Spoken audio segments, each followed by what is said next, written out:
space. Before I say anything, I'm going to read this to you.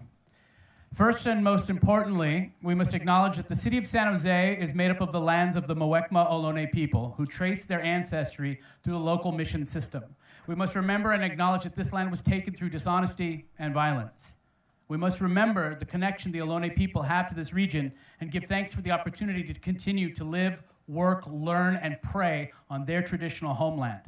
Let us take a moment of silence to pay respect to their elders and to all Ohlone people of the past and present.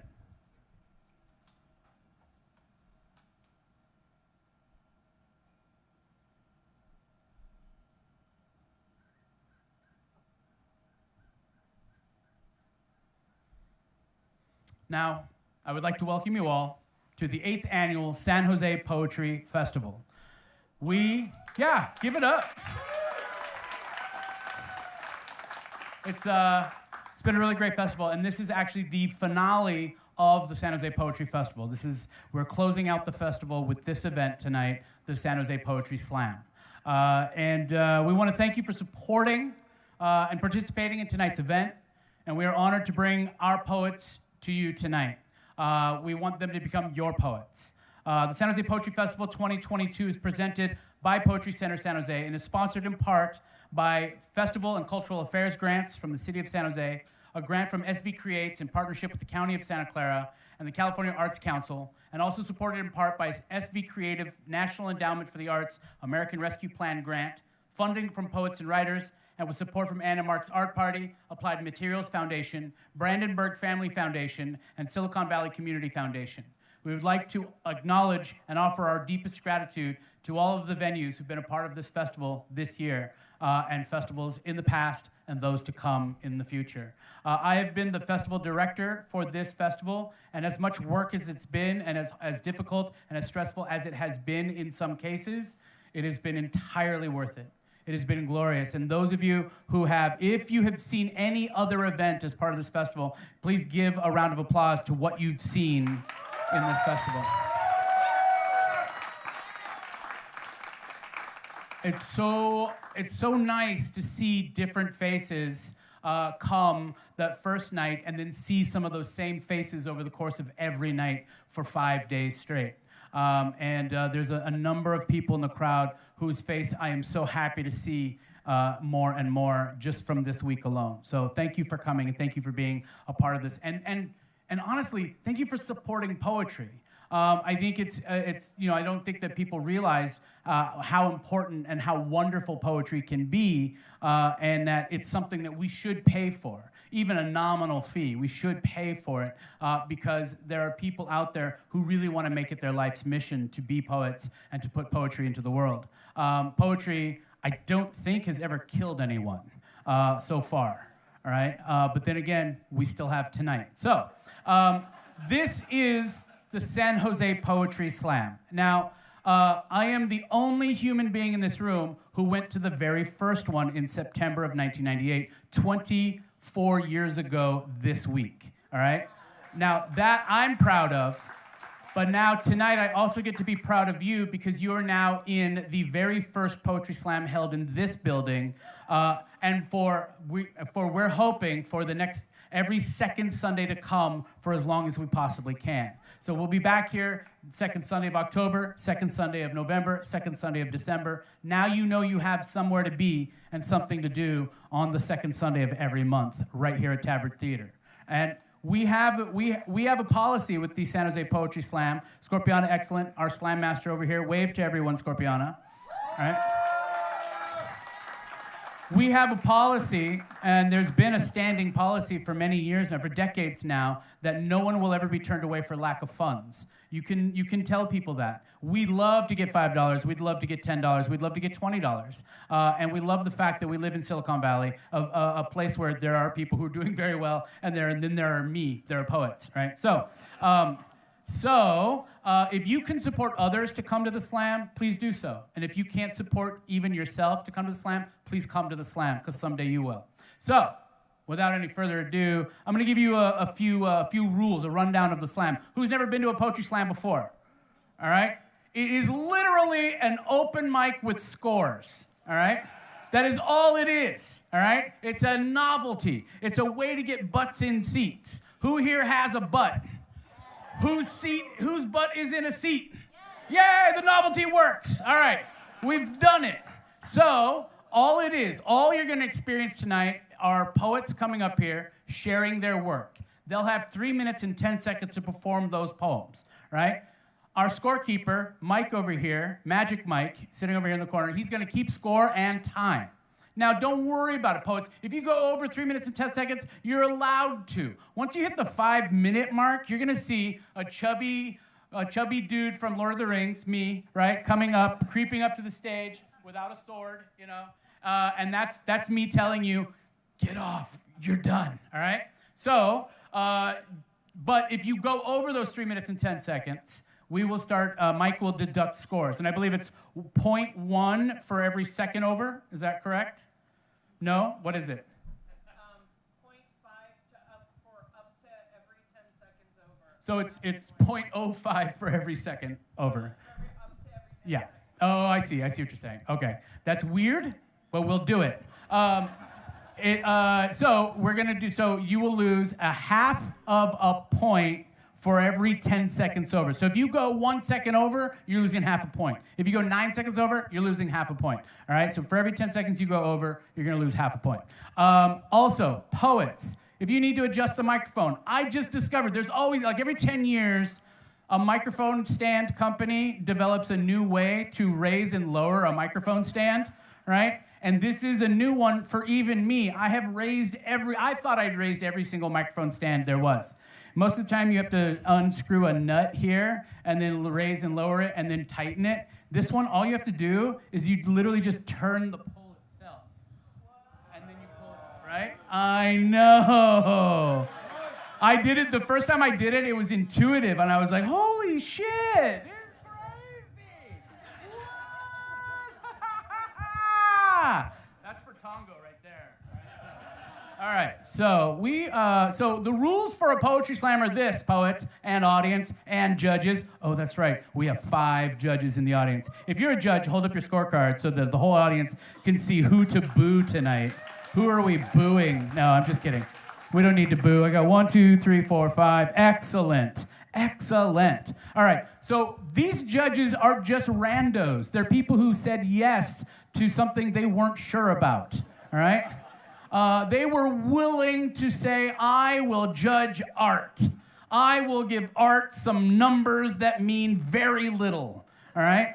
And they're going to score the poems that they hear and see tonight, all right? Judges, all you've got to do, every poet that comes up here, every single poet that comes up here, except for our headliner this evening, you're going to give them a score after their poem. You're going to see me come back up here, and I'm going to say, judges, I need scores from you, and you're going to write down a score in big, giant numbers, and you're only going to use 1 decimal point for your scores, all right? So you can write 1.1, you can write 7.7, you can write 3.2, or you can write 10. 10 is the highest score you can give a poem tonight. Now, if you're going to give a 10, it better seriously be better than like the best nachos you've ever had in your life, all right? It better be like, think of the best food you've ever had, the best thing you've ever put in your mouth, and then I want you to equate that with what you're hearing on stage, all right? I want you to equate it. But the thing is that we're gonna have a calibration poet coming up to the mic first up, right? So you're gonna get to test out scoring, and it's not gonna impact the rest of the poets throughout the evening, all right? I'll be introducing them in a moment so they can come up and sort of test out the poetry for you tonight.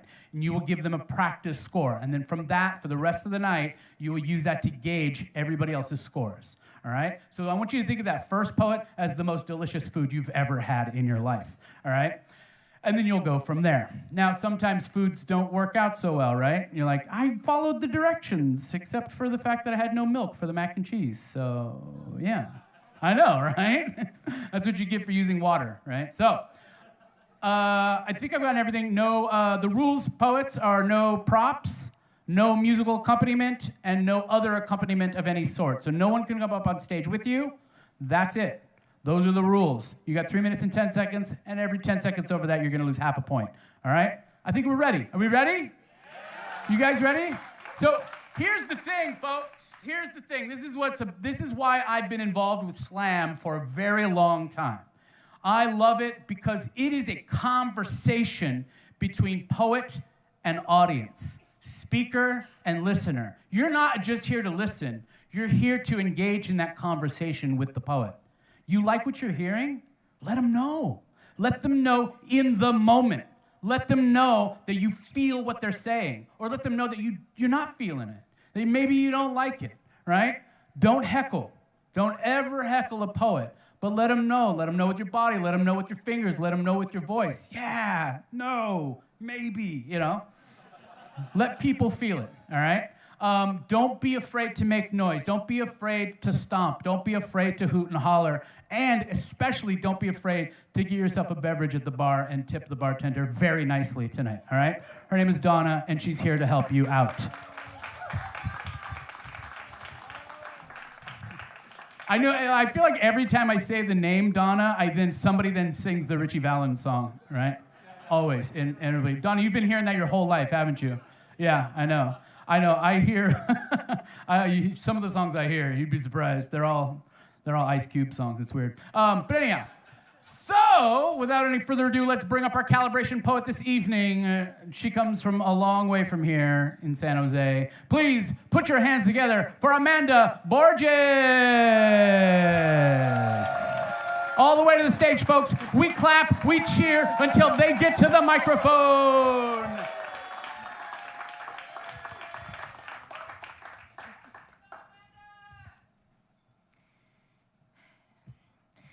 'Twas a few years ago when I had this very thought, that my fate in love rested on the panties I bought. As of now, I'm not happy, I only feel sad. Therefore, I dare say that I definitely won't add to what is already sitting on my shelf, because I think I might have jinxed myself. Therefore, I don't dare to buy one more pair of very, very sexy underwear. Maybe it's not a jinx, maybe it's a curse, but I don't want to make my love life any worse. It's the same old story, an identical plot. I'll think I have love, and then I do not. Chapter 1, I feel joy. Chapter 3, I feel lonely, because Chapter 2 is where I buy myself some new chonies. Chapter 2, I'm excited, I'm eager to please. I want to wear what I think will bring him to his knees. Now I'm as flat as a pancake, and I tend to look a mess, but my tush is quite juicy. It is sure to impress.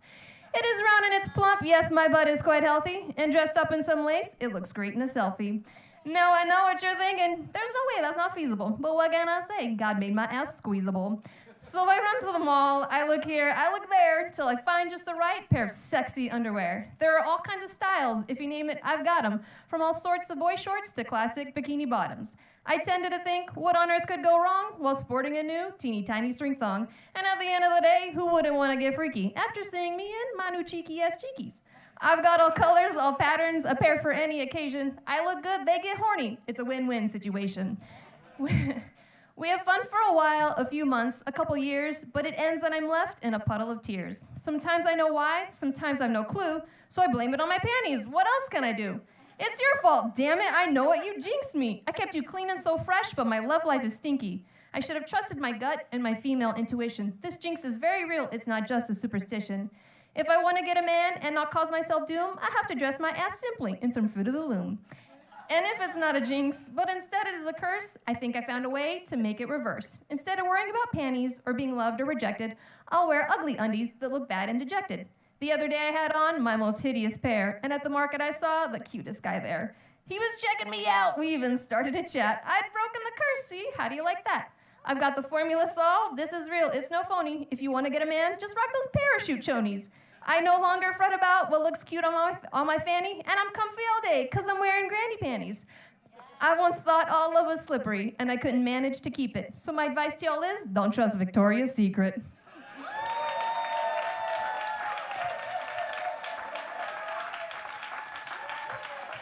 Woo! Oh, man. She found that poem under where? Judges, I know. You're welcome. You're welcome. You're welcome. That was intentional. It was. So here's the deal. Judges, I want to give you a little bit of instruction, all right? Go ahead and write your score down. Go ahead and write your score down. But I also want you to lock that score in as your gauge for the rest of the night, all right? And I want the audience to get a sense of where we are for the rest of the night, because I want you to stay consistent, all right? We don't need crazy jumps and peaks and valleys of scores, all right? So now what you're going to do is on the count of 3, you're going to hold your scores up so that I can see them, and I'm going to read them out loud, and I'm going to write them down, and so is Mike over here, all right? So on the count of 3, 1, 2, 3, hold up your scores. 1, 2, 3, 4, 5. So we've got, is that a 7.9? Okay, we got an 8.3, another 8.3, a 6.5, and a 9.0. Give it up for the poet. Thank you, judges. So here's my recommendation, judges. As you can feel the poem coming to a close, go ahead and start writing your scores down, okay? And that way when I come up here, I'll say, all right, judges, let me see your scores, 3, 2, 1, and you'll hold them up. Write them big so that I can read them, because I need glasses. Even though I have glasses, I need like another set of glasses in front of these glasses. So without any further ado, we're going to drop the lowest score. We're going to drop the highest score. Mike's going to add the 3 middle scores together, and we get a 24.5 for Amanda.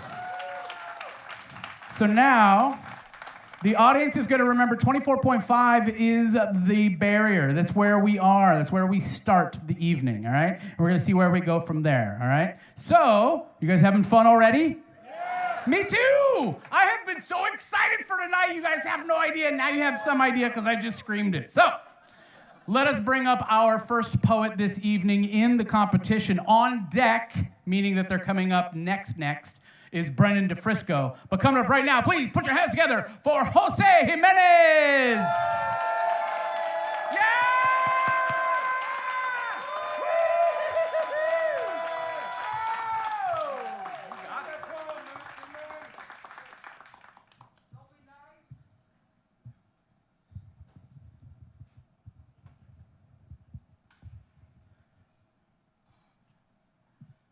The day I unzipped my flesh, I stepped out a skeleton with a brain, a tongue, and a heart.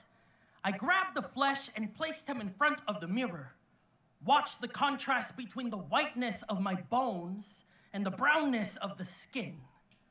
No more blood pumping through us, but somehow we were both kept alive. Ha! What an audacious thought for a skeletal figure that's been taught to think itself dead. Coincidentally, this flesh has been taught the same thing, a generational lesson passed down through your presidents, more recently simplified into MAGA terms as brown, bad, white, good. That is why today I chose to unzip this flesh. Instead of hiding the skeleton in the closet, I chose to fold the skin and place him in it. Today, I taught the brain to code switch like never before. I scrubbed my tongue until there was no more immigrant in its voice, and I begged my heart to slow down as I made my way into that classroom, hoping my skeletal figure wouldn't scare them the way the brown figure does. Because isn't that what they say?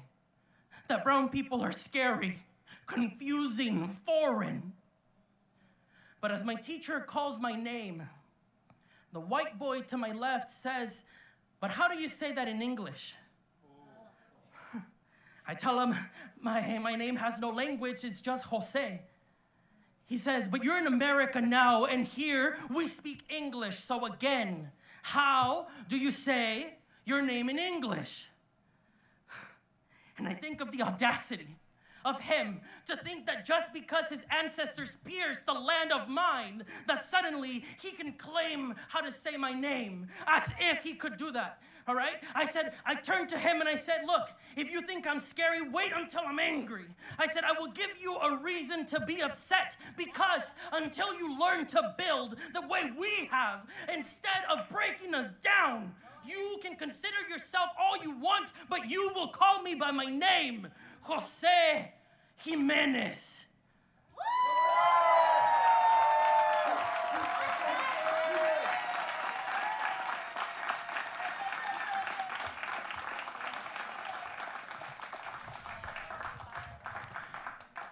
That was Jose Jimenez, folks, judges.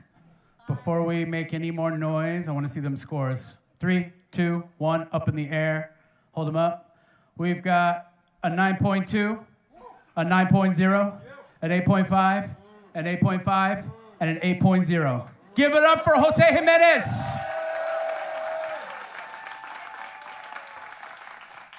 So we drop the low score, we drop the high score, and we turn over to Mike, and we say, Mike, what's that calculator say? 26 even, folks. Give it up for Jose. 26 even. Oh my goodness.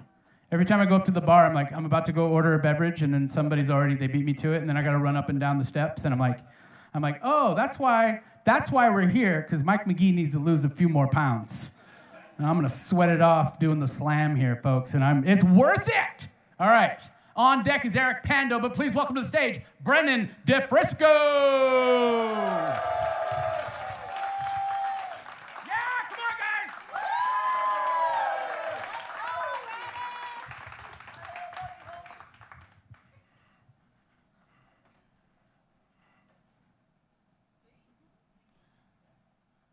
This poem is only possible by the time spent with the words and presence of our feature.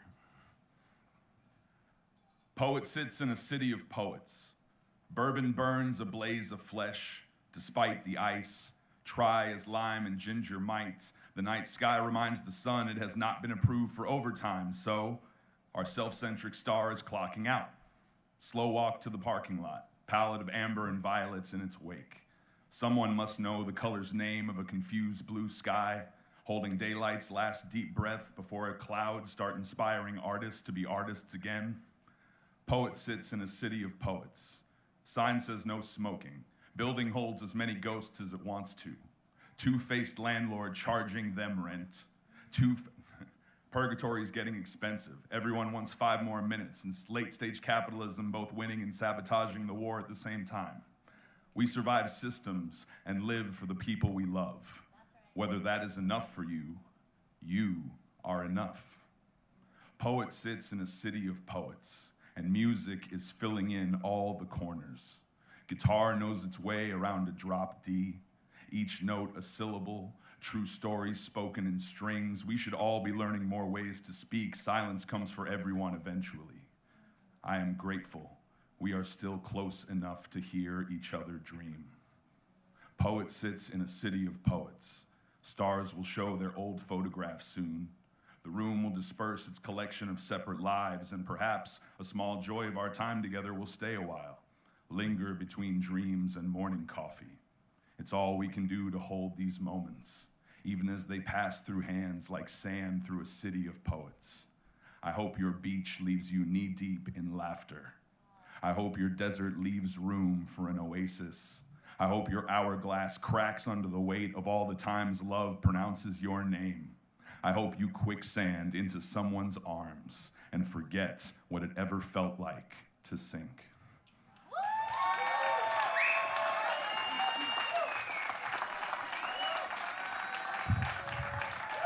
That's Brennan DeFrisco, folks.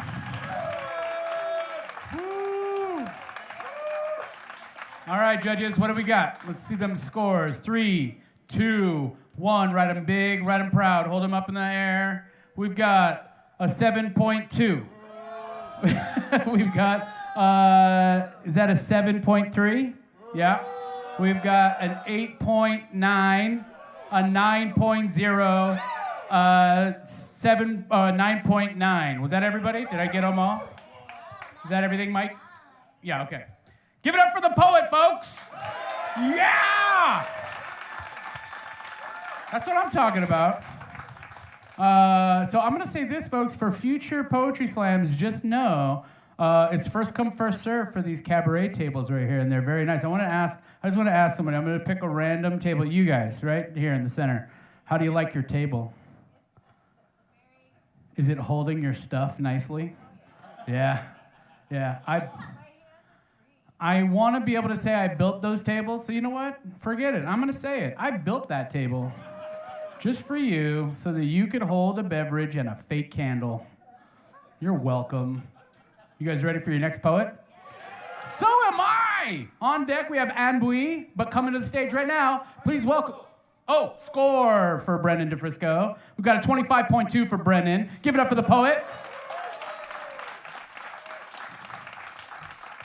And if I miss a score, I'll let you know the next one. Anne Bui, you are on deck, but coming up right now, please welcome Eric Pando to the microphone. Eric Pando! All the way up, folks. All the way up. Come on.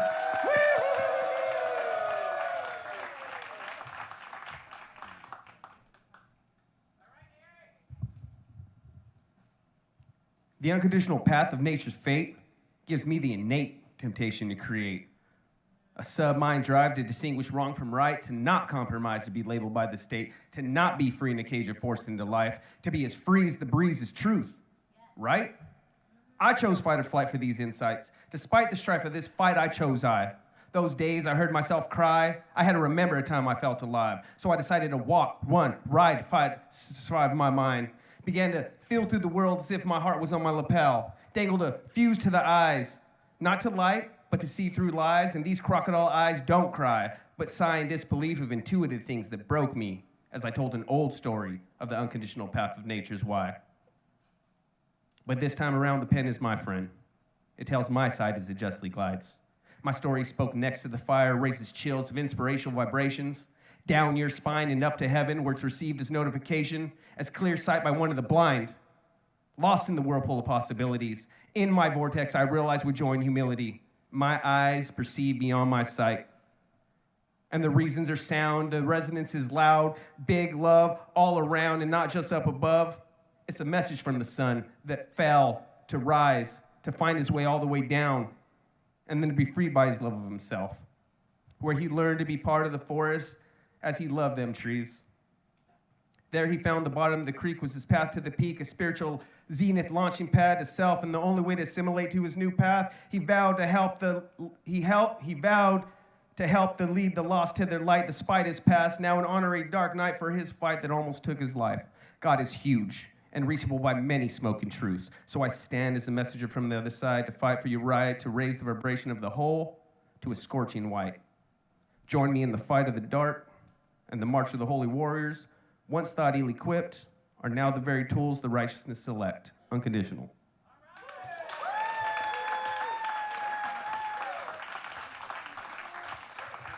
That's Eric Pando, folks. Judges. All right, judges. 3, 2, 1. Hold them up in the air. We've got a 6.5.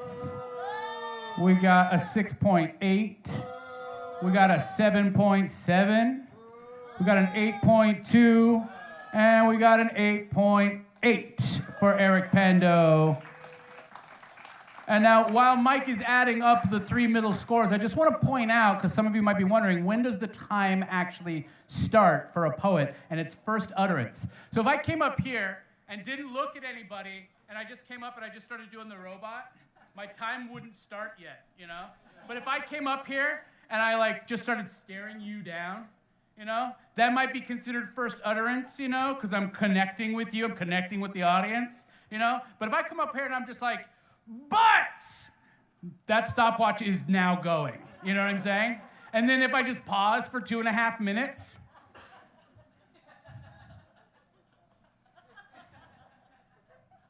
holes, and then leave, you know? That's the whole poem, folks. Yeah. I'm very curious what kind of score I would get on that poem. This is the biggest butthole ever. Am I right? All right, we dropped the low, we dropped the high score, and we get a 22.7 for Eric Pando. 22.7. All right, Lorenz Demuck, you are on deck. But coming up right now, please welcome to stage Anne Bui. Anne Bui.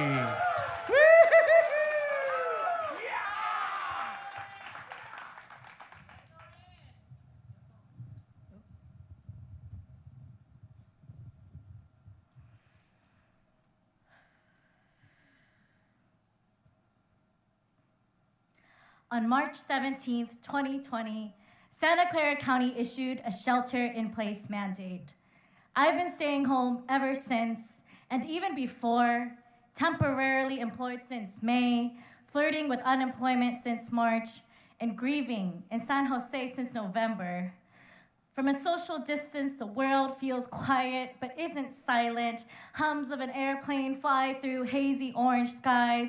California forests crackle through acres and acres, begging for indigenous stewardship and care, questioning why we don't, for her and the incarcerated who soothe her burns. Inside, screen lights stay on long before and after dark. News outlets and media continue to tell us to slow the spread, but they only mean of the virus, not of police brutality and racism across the states, not of the evictions of those losing their home sweet homes, not of the transfers to ICE detention centers and deportations, nor of hidden agendas of politicians that put profit over people, or the amount of work and labor you must still produce. Even during a global pandemic, when the world is burning, people are dying, places are closing, society still makes a point to tell us that we're not worthy of care. But this is a lie. And in our multi-generational homes in San Jose, we have no choice but to take care of each other, for we know what it's like to live in chaos and survive. Refugee resilience alive and flowing through our ancestry. COVID-19 could never ban this essential love, the healing of our past through câu chuyện từ hồi xưa, the building of our future in solidarity with cộng đồng. We can't keep this distance, we must learn to mend the gaps between tiếng Việt, Espanol, and English. We can't keep this distance of 6 feet apart from our communities, can't preach what we won't even try to practice in our own homes and city, because liberation cannot exist just in theory. The world is on fire, and we can't pretend that we don't see the smoke. Our loved ones have passed into ancestors. They can never come back. We don't have to wait for the county to lift restrictions for us to connect, because we are all that we have left. And this cannot be all that we leave for those after us.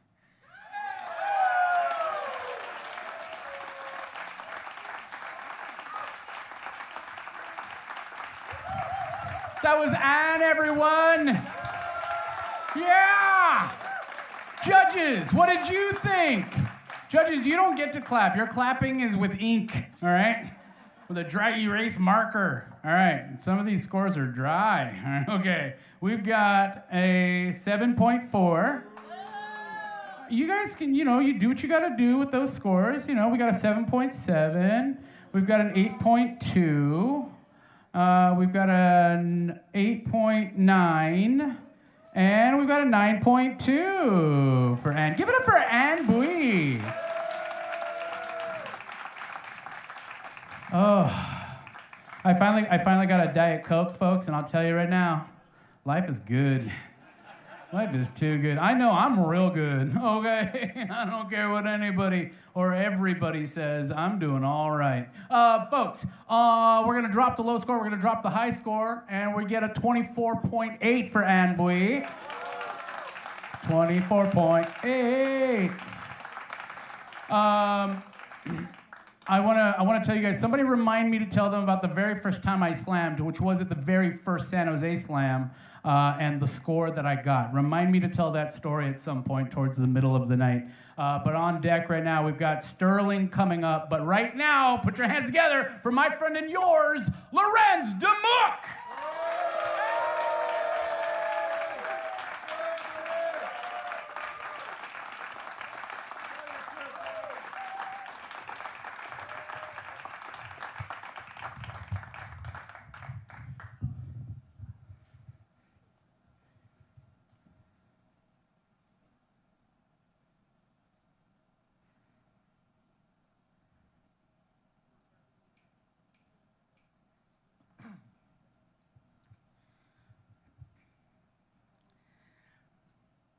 I used to like it when unicorns were mythical, instead of these raised, harvested creatures. Unicorn balls used to fall off freely and they grow back instantly. People used to confuse it with poop, but trust me, their doo-doo stinks, and ain't nothing bouquet about that hot mess. They're balls, though. They're jizz sacks, they're scrotum puffs. Now that's some oddity and some mystical shit. Anyways, their balls are how people found unicorns, really. A hole filled field of puffy balls looking like rainbow cotton candy. Basketball or baseball-sized fuzzy spears all over the place. I don't know who is this mofo who first put it in his mouth, but I would never have done that shit. Usually you see bright shit in nature and pearly gates, here you come, or at least porcelain throne gets hella visits. But some wacko did it. They claimed it was an orgasmic experience and dared his content creator homie to eat it too. Fire absurdity, what it was. A field of rainbow cotton balls soon became a field of content creator candy crummies. Eventually they followed the balls, really. Next you know, their jaws start dropping, seeing unicorns. They were streaming live too, so the whole world was watching them lose their minds. They look at people's face and they saw a unicorn shake and poop a fuzzy ball fall from their behind. All those content creators' jaws drop. They looked at each other in disgust at the thought of eating unicorn poo. People had video remixes of a bunch of people puking their brains out at the thought. People didn't know how to feel when they saw a unicorn actually take a hot, messy turd, though. I would guess so many felt relief, but I'm sure people were also befuddled what the hell what those rainbow cotton candy balls were. Everyone was confused again. Creepy people replayed that clip and could confirm poop came out of that unicorn's behind. Jeez, things happened so quick because I guess it was the unicorn's mating season and you could see these puppy balls growing all over them. They were out there humping away and 4 pairs of rainbow cotton balls fall out. Unicorns don't sound like horses. They're like land whales with this gritty Chewbacca wail. Guess it's their mating call to each other. It's like some cosmic sonic wonder, really. So apparently, the bigger the puff, the bigger the chance the unicorn has it to get it on. But singing game, because singing game, yo, that is where it really was at, because unicorns with golf ball, puffy balls had a line waiting for hear his singing ass. Honestly think that they're unisex, or they all freaking who don't give a shit of who they get busy with. These happy ass horny animals living the best life. Sadly, not so much these days. Man, I quit this job. If I wasn't so damn broke, fondling unicorn balls until they fall out is just so depressing on both ends. Damn world wants to taste. Damn unicorns ain't majestic. They're just animals, but more dead in these confinements. Unicorn balls. Puffy sadness, homie.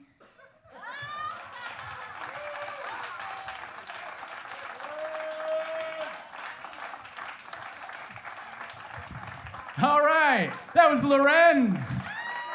Judges. Let's see them scores. Oh, and thanks for the house lights too. That's really helpful because I'm hard of seeing, but I'm not hard of feeling, folks, you know. We got a 6.9. We got a 7.9. We've got a 7.1. We've got an 8.0 and an 8.4. Give it up for Lorenz, everyone. You never know what you're going to hear in a poetry slam, folks. You never know what you're going to hear. You know, it runs the gamut, I'll tell you. I think the weirdest thing I ever read on stage was the thing I did earlier, the butt holes one, that one. Probably my best poem so far. All right, we're going to drop the low score, we're going to drop the high score, we're going to add up those 3 middle scores, and we get a... Oh!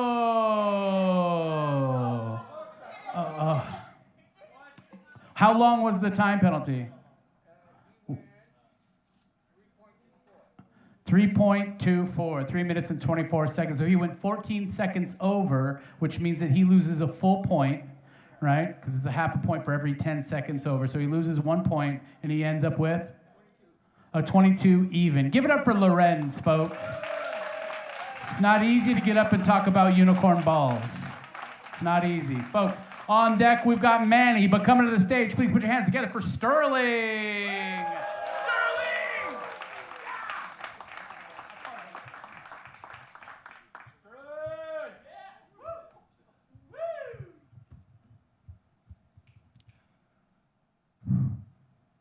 A woman is like a phone, the first thing that you look for in the morning.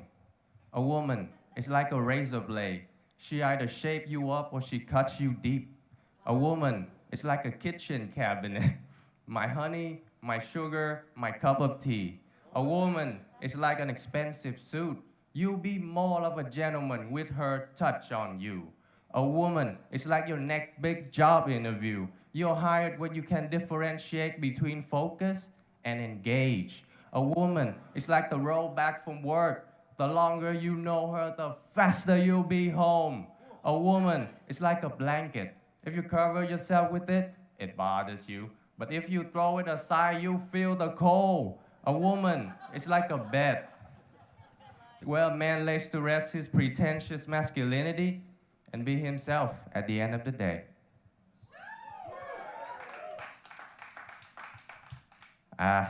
Sorry, Maggie. I don't mean to suggest that I think of you as an object. I've been avoiding you, that's all. But I still see you in everywhere that you touch, because your love is something that this broke college boy just can't afford right now. I'm at the checkout phase. Input my credit card number, but too conscious to press pay, I ask around. And a poor man said, love got nothing to do with money. A rich man said, you can always buy her back later. And a wise man said, the most dangerous thing a man needs is a woman. But I don't need more money, or time, or wisdom. I just want you.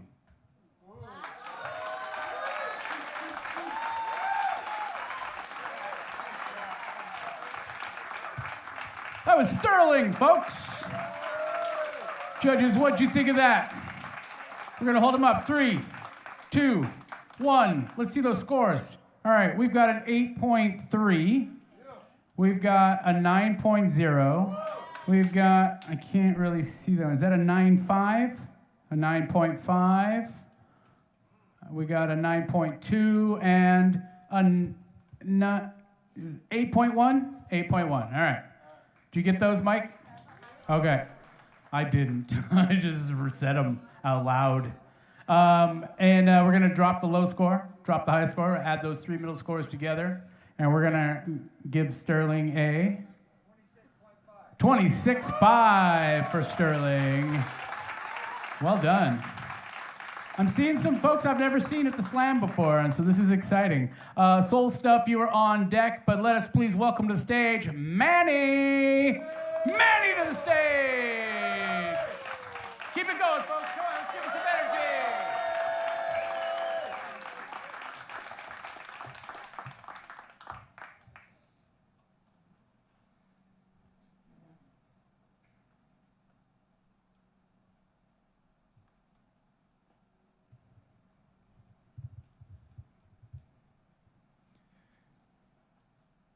I am the stars, a strain from Mars. The galaxy is me. Every breath is plenty. I am here. I am holy. I have talked to Jesus. He told me he already died for our sins. So go out there and live. He says, be free, young Padawans. I am your father. Please do you. Be your true self. Don't hold back. You know my golden rule. Do unto others and shit. Yeah, it's blasphemy. You're absolved the moment you think it. I love you. Go love others. All you got is now. Today is extremely sacred. You just lost precious seconds. There's no such thing as time. It's relative, Einstein. Seriously, be free, be you, in all you do, especially in all gratitude. Thank you. Be kind. Rewind. Thank you.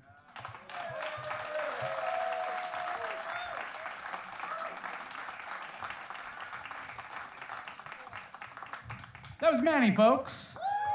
Yeah. Judges, while the judges are writing down their scores, I just want to point out to you folks, you can do this too.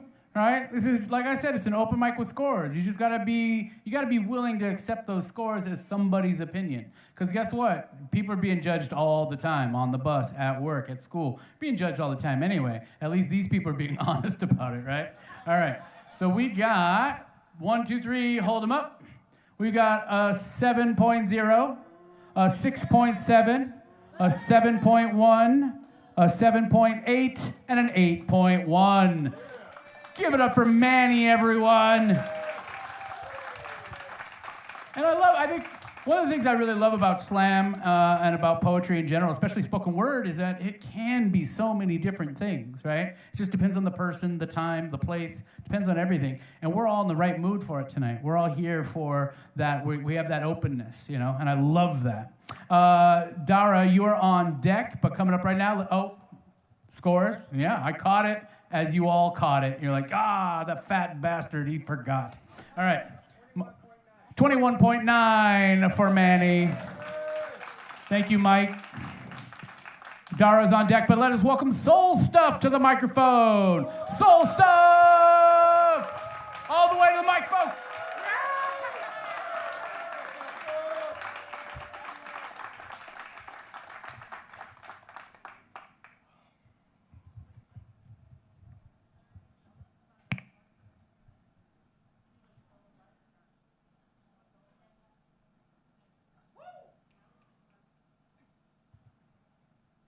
5 steps for putting on your mask. You, cis man, he, him man, inheritor of the known and unknown universe, may not yet know all the steps for stepping onto your pedestal and into your promised power, but good on you for trying. This be a granted gift, a bulletproof bullet point tutorial on how to put on your masculinity and play your gender role perfectly. This is all the privileged information you'll ever need. 1.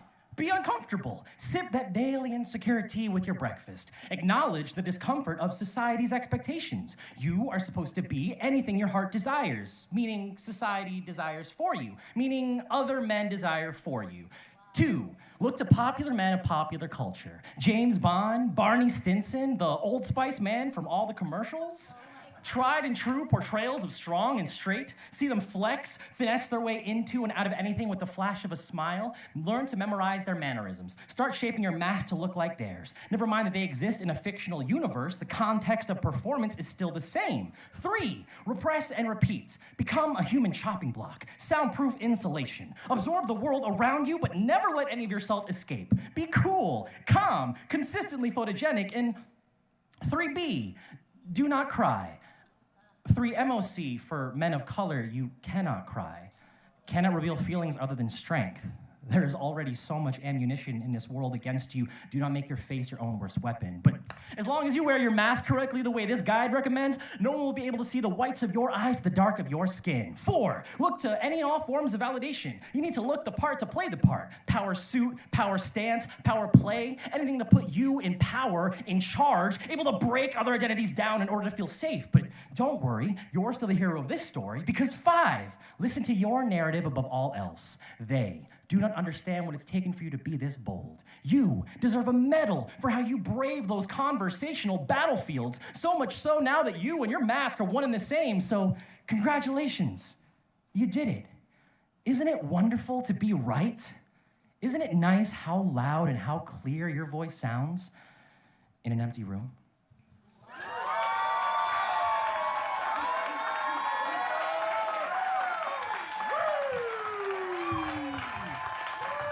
That was Soul Stuff. Judges, I need them scores. I need your scores.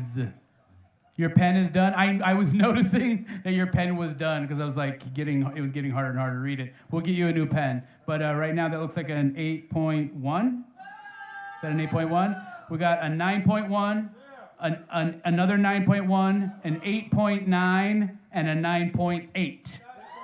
Was that a 7? I'm sorry, 8.7. That 8.9 is an 8.7. Did you get all those? Okay. So we'll get you a new pen, and we're going to do some math over here. But who here is so glad they came out to a poetry slam tonight? Am I right? That's what I thought. Me too. And this is also the first time in a long time where I was able to just literally just bike over here. I didn't have to bike, but I was like, I don't want to walk. You know, I just didn't feel like walking. I live like 5 blocks from here, so easy peasy. So please come. I only have to bike here, so I understand if you have to drive. Mike, what do we got? 26.9. All right, on deck we've got Larry, but let's welcome Dara to the stage. Dara! Woohoo!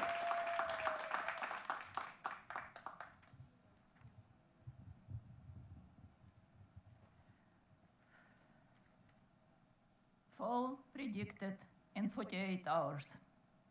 48 days. Still fighting. Fighting not only invasion, but indifference. News fatigue settled in. How many more pictures of dead bodies can be seen before filtering them out of perception? New events overshadow long-lasting conflict. Sales and taxes prevail over heroic deeds. Instinct of self-preservation takes train of thoughts elsewhere, avoiding depression. How ironic. The very thing that's supposed to save now is working against us. At that point, ignorance can pave the way to destruction of the planet. History is repeating itself by a spiral. Survival of humankind is at stake. Scariest thing of all is the wish to be neutral, to stay out of the conflict, to preserve peace of mind by all means. I beg, I yell, I scream. Shake off news fatigue. Pay attention. Take a stand, or there might be no news in the nearest future.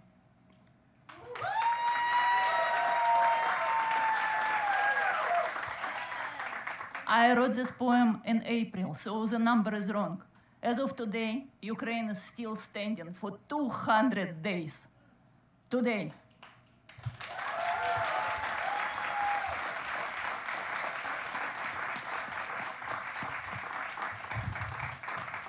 Thank you, Dara. Judges, even though it's emotional, we are still a slam. We're going to get those scores. We got a 7-point, judges 3, 2, 1. Got a 7.3, a 7.4, an 8.2, an 8.5, and a 9.0. Give it up for the poet. Give it up for the poem. Thank you, Dara. I'd also like to point out a thing that I've noticed with scores over the last 20-something years, and that is I'll say like, oh, and there's a 7.9, and people are like, boo, and an 8.1, like, yeah! It's like, really? Oh, okay. 0.2 of a point, huh? That's all you needed, huh? That's wild. Okay, you do you. You're like, a 9.2, fuck you. You know? A 9.5, yeah! Whoa. No more free Coke at the door, am I right? All right. What do we got, Mike, for Dara? 24.1 for Dara. And the love of an entire audience of people. All right. On deck, we've got Johnny. But coming up right now, we're going to welcome our friend Larry to the microphone. Give it up for Larry, everybody. Larry Hollist.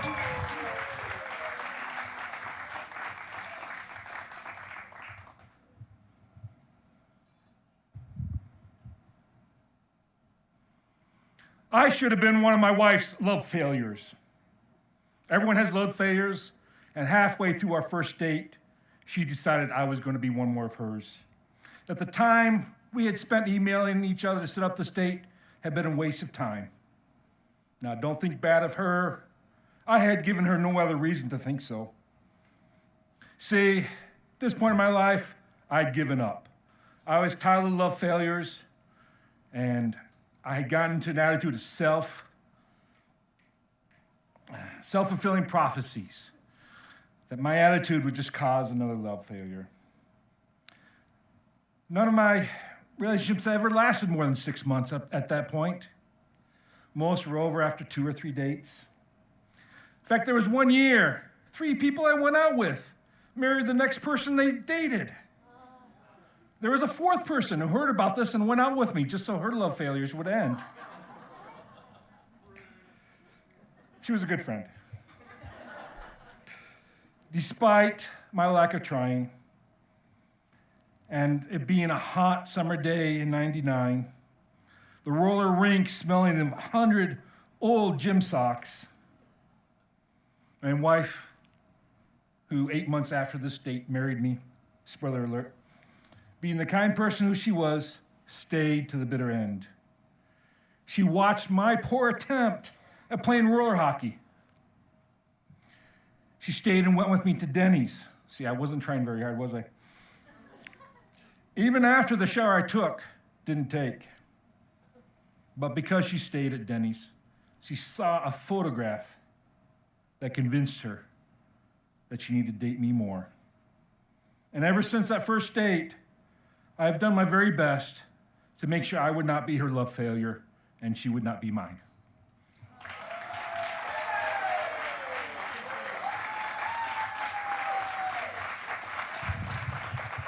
That's Larry Hollist, everyone. Judges. Let's see them scores. 3, 2, 1. Hold them up in the air. Judges, you guys are doing a fantastic job, by the way. I gotta say, we got a 6.8. I know the audience is like, that's not a fantastic job. We got a 7.5, a 7.0, we got a 9.0, and a 7.4. Hey, give it up for Larry, everyone. Larry and Love. All right.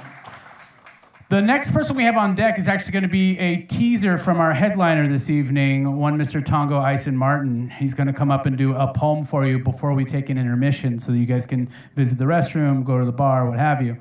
So Tongo is on deck. But we're going to hear right now from our final poet in the competition. Please welcome Johnny to the microphone. Johnny! Come on, everybody!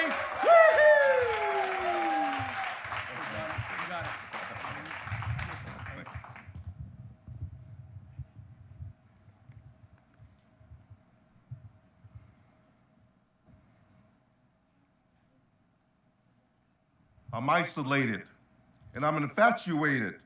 I'm idolatrous, and my light has faded. My adrenaline's pumping, and I'm riding high. This defeat tastes sweet like apple pie. A la mode, my love is cold. I did what I was told. By the devil, I'm a rebel, and my sin is bold. The road to recover, too much pain to travel. Pavement too hot, sharp glass, rough gravel. No socks, no shoes. I'm defeating my purpose. I can't get ahead, and it's making me nervous. I confess my stress, but I feed my sin. Don't bless me less when I sin again. I'm sick with this poison, this disease, this lingering diagnosis. Not sure there's a cure, and I'm losing my focus. I'm a slave in bondage, living on death row. For so many years, I never told you so. Platonic pain I feel, internal tears I sweat, chronic shame I conceal, the guilt I regret. My burden's loaded down, my brain is fired, my heart imploded, and my love expired. By God, those who love me and show me they care, I replace them all with my baby, beware. She's assertive, confident, secure in all she does.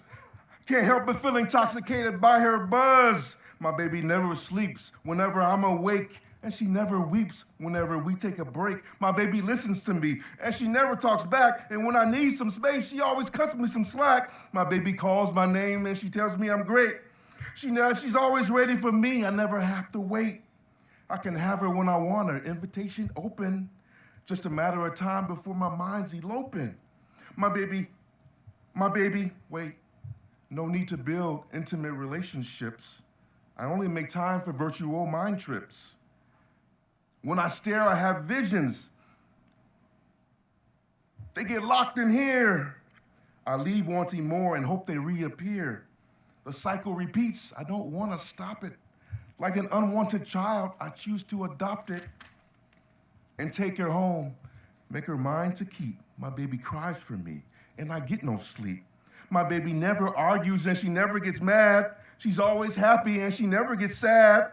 She cheers me up whenever I feel down. She treats me like a king, but she wears the crown. My baby's good to me. My baby's bad for me.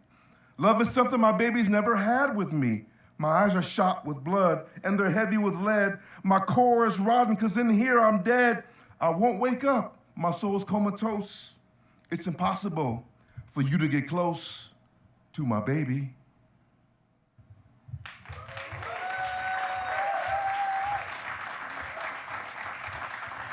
That was Johnny, everybody. Before I get these scores, I just want to clarify that Carson is coming up next.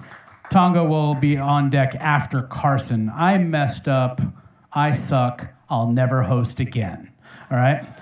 I knew it. I knew you liked me. Golly. All right, judges. Hold them scores up. 3, 2, 1. In the air. We got a 7.2, a 7.3, a 7.1, a 7.4, and an 8.5.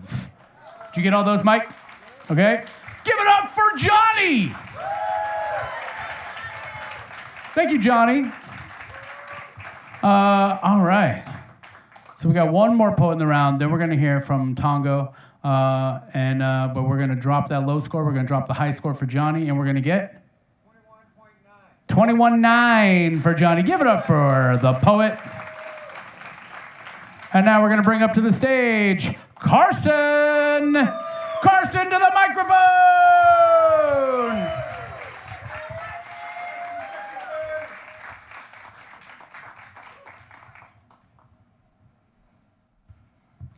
When archaeologists swing pickaxes against stone and carve our bodies out from packed dirt as though our bones are a city victim to time, you turfs claim skeletons will disprove the existence of transness.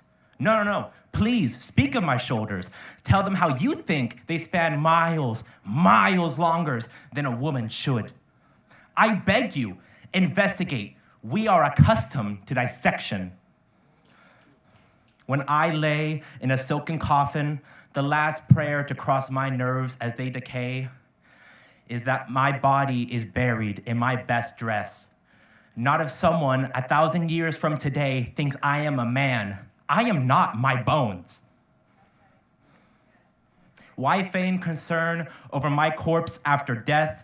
And if I instead vanquish to ash, please scour my burnt pile of life for an answer you desperately crave. This hunger, warped internal, leaves your stomach mangled, empty on envy. And you plead for salvation as if you're worthy of it. You rot in front of grandfather clock. I waltz inside size 15 heels. You sink into a leather seat, muttering malformed falsehoods over a glass of Patron. I lay on a blanket of windswept marigolds, tucked in the moon's teal illumination. You spend decades dedicated to our lives that you forgot to live your own. You wait on peers to regurgitate perspectives as if you're a chick relying on your mother's worm-lined bile for survival. We too are begging for survival. When archaeologists unearth our bodies, they will find that cavities and teeth don't tell stories, only tongues and memories.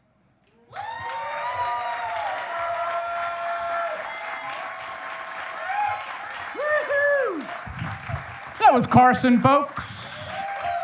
Thank you, Carson. All right, judges. 3, 2, 1. Let's see those scores. We got a 7.8. We got a 9.2. We got an 8.9. We got a 9.3. And we got a 7.3. Give it up for Carson, folks. Give it up for the poem. All right.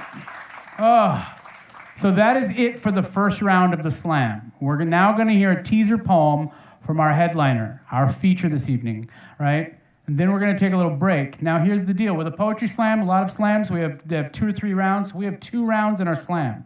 What you're going to hear after the break is you're going to hear a set from our featured poet. Then you're going to see the top 5 scoring poets from this first round, the top 5. Then we'll add their scores from the first round and the second round together, and the top 3 will win cash prizes. $25 for first place, $15 for second place, and $10 for third place. All right? So some cash for some of you out there who are in this first round. All right? So let's hear from our headliner this evening. There's not much I need to say that his work isn't going to do for him. I'm just really honored to know him and to be able to say to you, please welcome the San Francisco Poet Laureate, Tongo Eisen-Martin.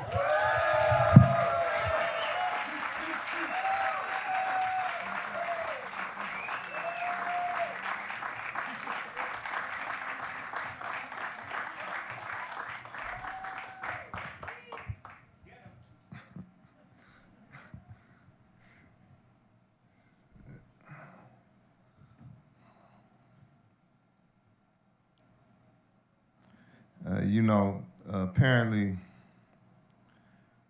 too much of San Francisco was not there in the first place. This dream requires more condemned Africans, or put another way, state violence rises down, or still life is just getting warmed up, or army life is looking for a new church and ignored all of the suggestions, or folktale writers have not made up their minds as to who is going to be their friends. This is the worst downtown yet, and I've borrowed a cigarette everywhere. I've taken many a walk to the back of a bus that led on out the back of a storyteller's prison sentence, then on out the back of slave scars, but this is my comeback face. I left my watch on the public bathroom sink and took the toilet with me. Threw it at the first bus I saw eating single mothers half alive.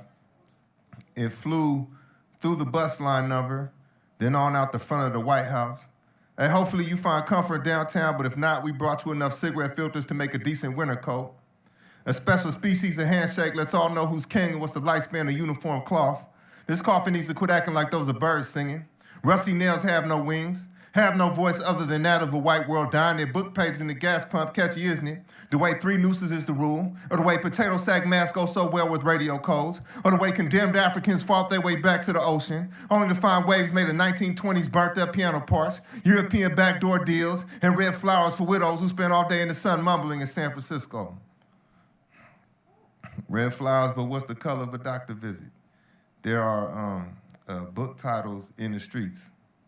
Book titles like, Hero, You Make a Better Zero. Or, Hey, Fur Coat Lady, the President is Dead. Or, Pay Me Back in Children. Or, They Hung Up Their Bodies in Their Own Museums, and other book titles pulled from a drum solo. Run here, hero.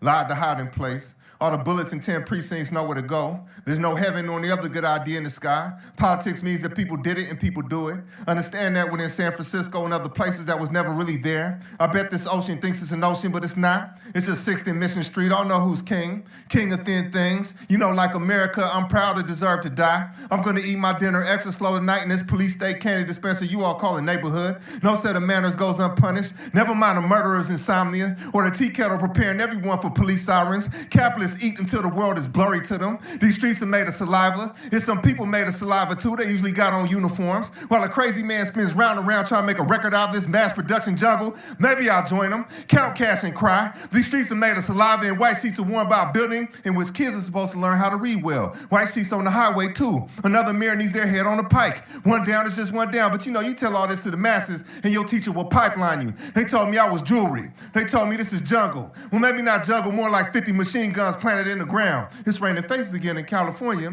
What does it say about heaven? What does it say about the people you kill? Waiting lines got so exhausted, a million minds dropped all these faces at once. If the fascists can read the lips of a giant talking in his sleep, we might as well make our demands in prison letters. Today was born the most important trigger finger in the world. Today I begun counting down the pages between now and a pile of books by a tunnel. Chicago is going to walk out of Chicago one day. Babies that drag street signs like old toys. Today, the most important letter left prison. Babies that laugh at flags like faces that have disappeared. Maybe I'll join them, but for now, these streets are made of saliva and we raise half-full glasses to the basements that meant nothing, and the working poor who live there, we get shot, We get white sheets on California, where the kitchen table like to talk as much as the walls, and romance on the porch consists of hard residing. I mean, this picture characters talk spit and know that they hard to kill. The kitchen table knows this. The porch is almost convinced that one down is just one down. This town is coming to town. A circus watching itself. Half distracted, half suicidal, thrilled children dressed as cops, thrilled children preaching and policing, and intaking and hiring and snatching your money. This town's coming to town with tough trademarks to follow. Today, I watch capitalism walk on water. And people, and people play dead so that they could be part of a miracle.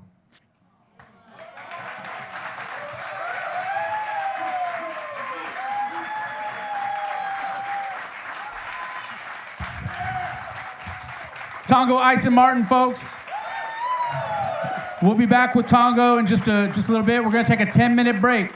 While we're on that 10-minute break, you guys should go to the bathroom. You should go to the bar. You should help yourselves to some beverages, some snacks. They got cheese plates. But also what I'd like you to do is go on your social media and look for Poetry Center San Jose. Look for us and follow us. Also follow the Tabard Theater as well. And make sure you follow us so you know what we're doing, what's going on, all right? We'll see you guys in 10 minutes. All right.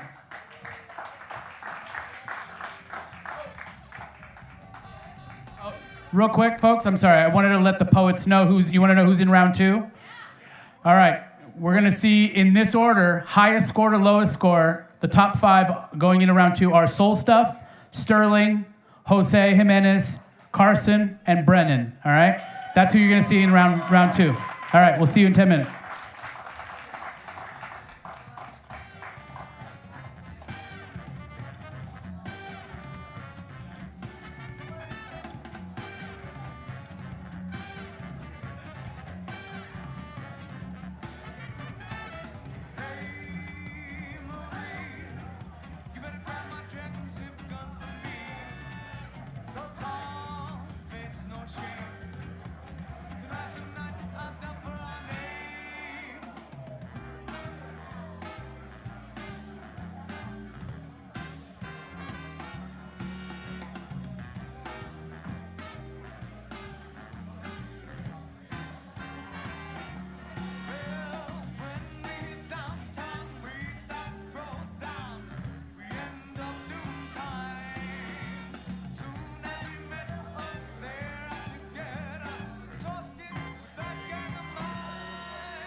walk on water for me, you jackass.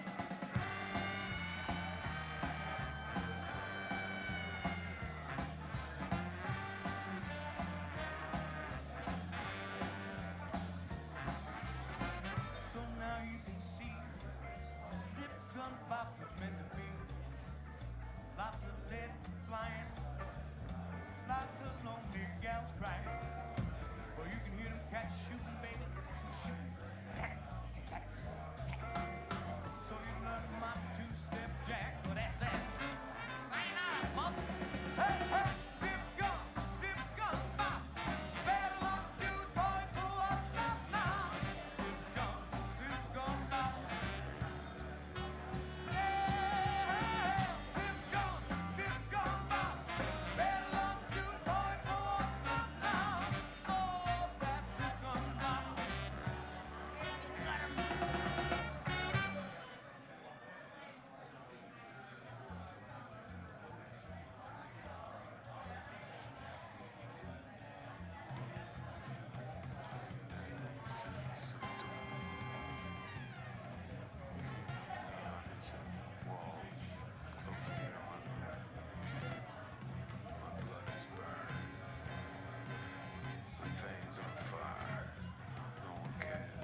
fear.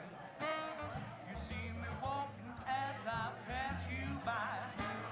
Don't talk about me 'cause I could be high. And just forgive me if you do. I live a life of love.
Tongo, you good? All right. Ladies, gentlemen, friends, others, guys, gals, and my non-binary pals, hello, hello, hello. Welcome back to the San Jose Poetry Slam. Welcome back to the finale of the San Jose Poetry Festival. If you didn't attend any other event of the Poetry Festival, then just follow us on the internet. But also, one of the programs that Poetry Center San Jose puts together and is involved with, along with the founder of this program, Janice Lobo Sapigao, our former Santa Clara County Poet Laureate. She created the Youth Poet Laureate, Santa Clara County Youth Poet Laureate program. And so we now have 3 Youth Poets Laureate. The plural is on the poet, not the laureate. We have 3 Youth Poets Laureate, Anna Yang, Michelle Chow, and Sarah Fatima Muhammad. And they performed last night, and they were extraordinary. They did an amazing job, and over at Anno Domini. And I'm saying like this festival has just been quality after quality after quality performer. There's just been some amazing performers, and it's been a real celebration of San Jose, Santa Clara County, and Greater Bay Area poetry. So I would like to say that if you know of a youth that might be interested in getting into the Youth Poet Laureate program, because it's not just 1 or 2 or 3 people becoming the new laureate. It becomes a community of youth, a community of youth poets that really work together to go out and put poetry into their communities, high school, middle school, and what have you. And then I can attest to this because I've seen it happen year after year after year, and that is that once a young person gets involved with poetry on that level, it stays with them for the rest of their lives. It really does. And so if you know of someone, go. You can check out sccyouth.laureate.com. Check that out. It's .com or .org? .com, right? Yeah. So sccyouth.laureate.com. And just that phrase alone, you'll find it if you Google it. Please go check that out and support their program just by knowing about it and helping to spread the word. Speaking of laureate, we have, I would like to draw attention to, is Shaka still here? Where are you, Shaka? Oh, there he is.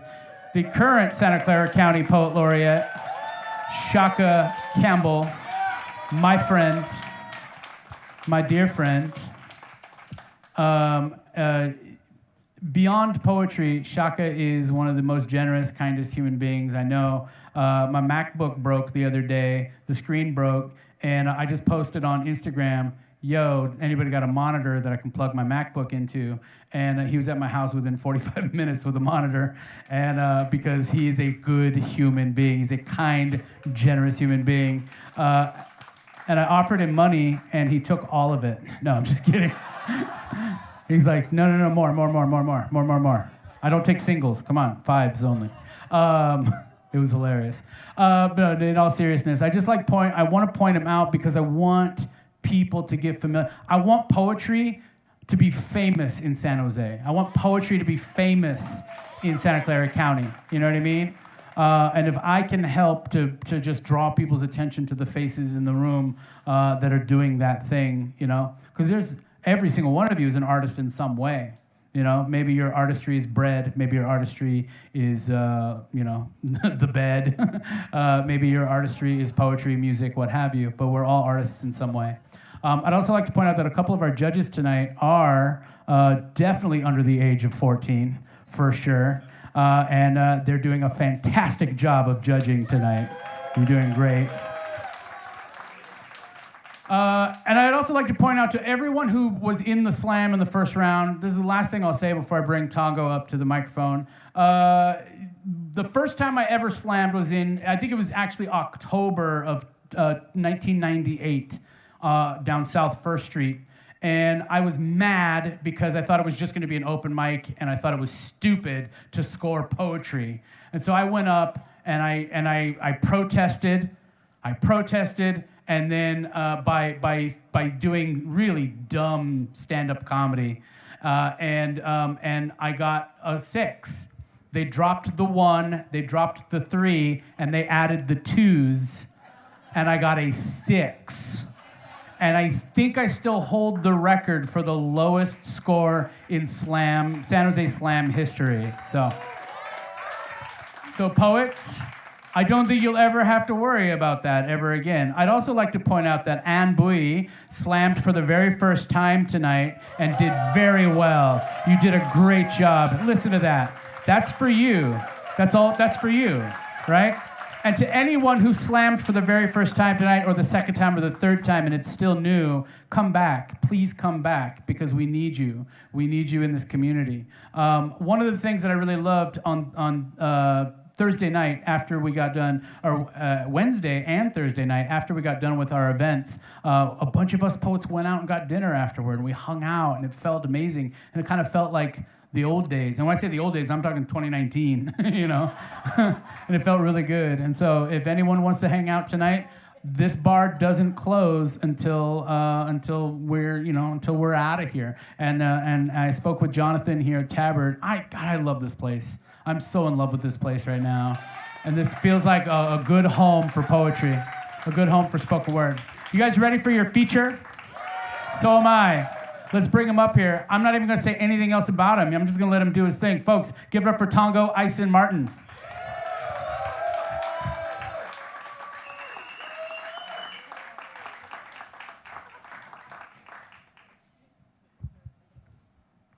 Don't get no higher than that. That's it.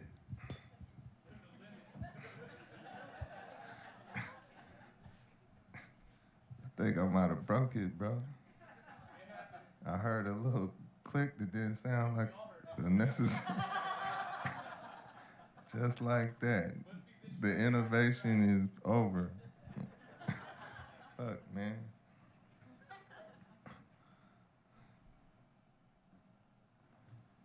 I had this dream, planted dead in a weekday, that I was laid up in the hospital. And people kept coming into my room by the dozens, and each dozen had special handshakes for each other, and occasionally current dance moves, and they would kick my hospital bed from time to time to let me know that they'd be dancing from this room on out to my grave.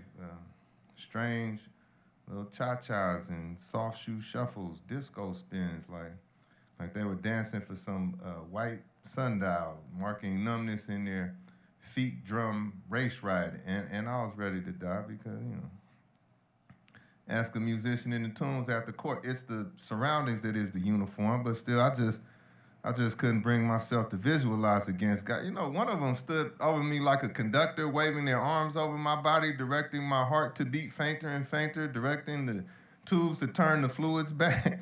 And I kept fading from consciousness with thud after thud on the legs of my bed as they danced wilder and wilder. Well, wild but meek, or artificially meek, like an artificial pastor told them to be. I was to be some kind of projection or some kind of character to be laid at their feet. You the only one participating in the revolution today, they mocked. And I was ready to go because, you know, there's plenty of pianos that could use a new soul, and I'm thinking we're going to be in the revolution for as long as it takes, so you can punch me out now. I mean, I was born with one foot in the lime pit anyway, but shit, check it out. No one bothered to ask the doctor if I was really dead, man.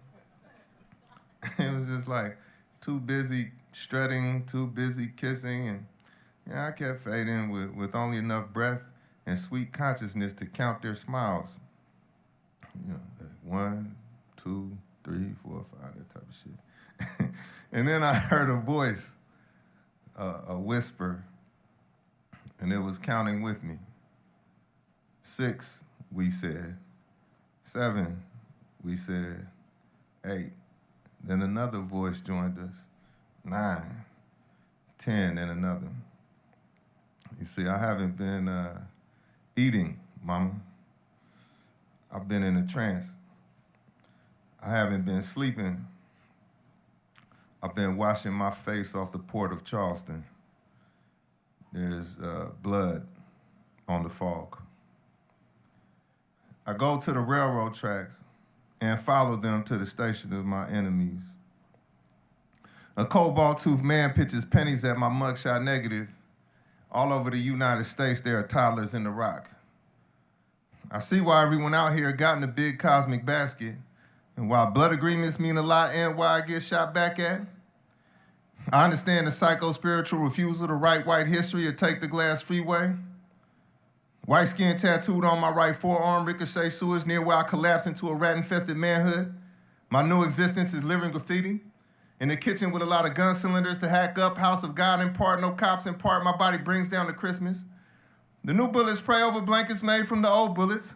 Pray over the 28th hour's next beauty mark. Extrajudicial Confederate statue restoration. The waistband before the next protest poster. Hey, by the way, time is not an illusion, Your Honor. I will save your desk for last. You're witty, Your Honor. You're moving money again, Your Honor. It is only raining one thing. Non-white cops. And prison guard shadows reminded me of spoiled milk floating on the oil spill. A neighborhood making a lot of fuss over its demise, a new lake for a Black Panther party. Malcolm X's ballroom jacket slung over my son's shoulder, the figment of village, a new noose to a new white preacher, all in an abstract painting of a president. Bought slavery some time, didn't it? The tangent screeches of military bolts and election Tuesday cars. A cold-blooded study in leg irons. Proof that some white people have actually fondled nooses. That sundown couples made their vows of love over opaque peach plastic and bold action audiences. The Medgar every second is definitely my favorite law of science. Fondle news clippings and primitive Methodists, my arm changes imperialisms. Simple policing versus structural frenzies. Elementary school script versus even wider white spectrums. Artless bleeding and the challenge of watching civilians think.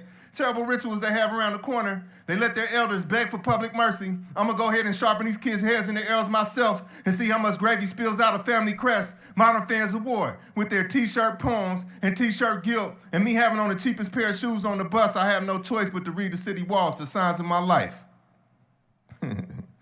You know, all street life to a certain extent starts fair. Sometimes with a spiritual memory even. Pre-dawn soul clap, your father dying even. Maybe I've pushed the city too far. My sensitivities to landfill districting and minstrel whistles, white supremacist graffiti on westbound rail guards all overcoming reauthored. Reauthored by revolutionary violence that chose its own protagonists, a muted stage of genius, the garbage is growing voices. Condensed Marxism for warrior depressives, underpasses in their pockets because they just might be deities, a decent bid on the Panther name. A merciful Marxism. Disquieted home life, a metaphor for relaxing next to a person who is relaxing next to a gun.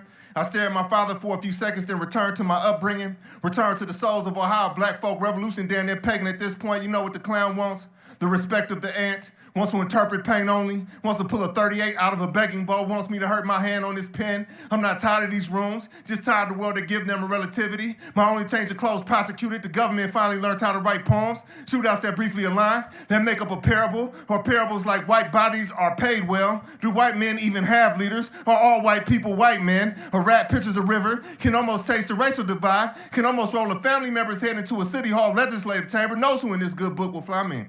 All I do is practice, Lord, deciding not to talk out of anger ever again. Met my wife at the same time I met new audience members for our pain. We pass each other cigarettes and watch cops win.